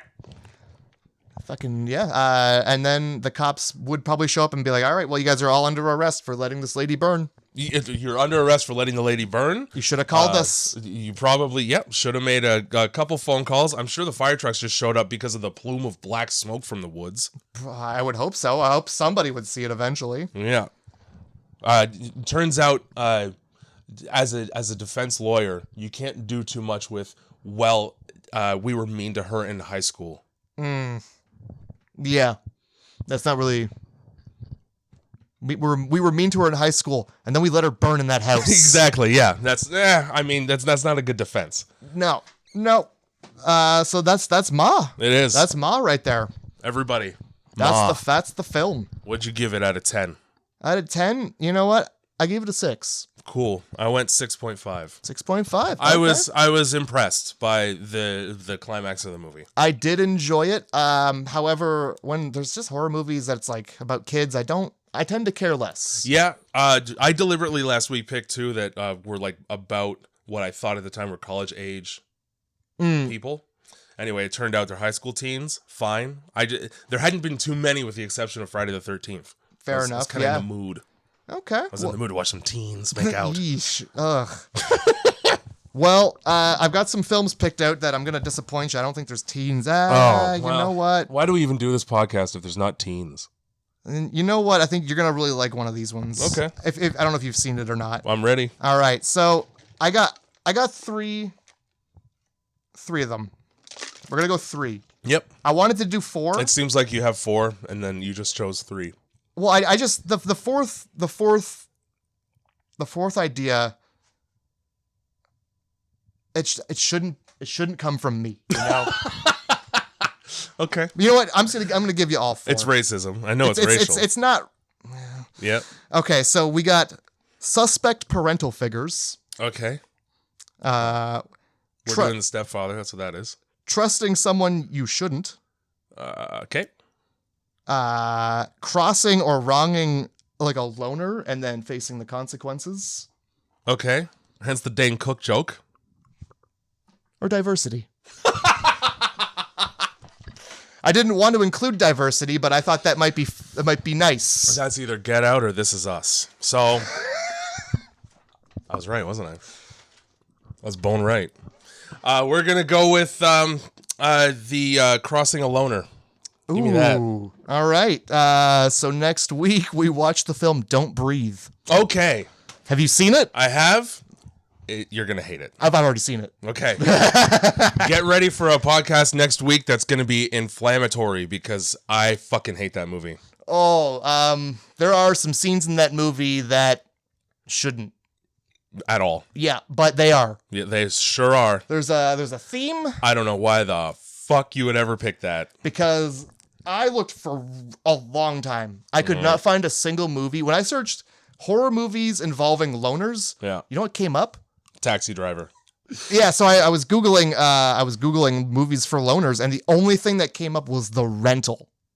The Rental. The Rental. I don't even know what that is. And you know what? It's not even a movie about a loner. The word loner was, Google thought I meant rental. So it's a horror movie, but literally it was just the rental. Okay. Oh my God. Horror movies about loners. I have one. I know one. And the house that Jack built. Okay. I did see that one on the list too. I've just not seen it, so I Yep. wasn't sure.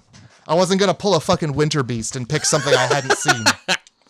All right, man. Don't breathe. Don't breathe. One of the worst fucking movies I've ever seen. Okay. I'm excited. Grindhouse Movie Club. They can't all be winners.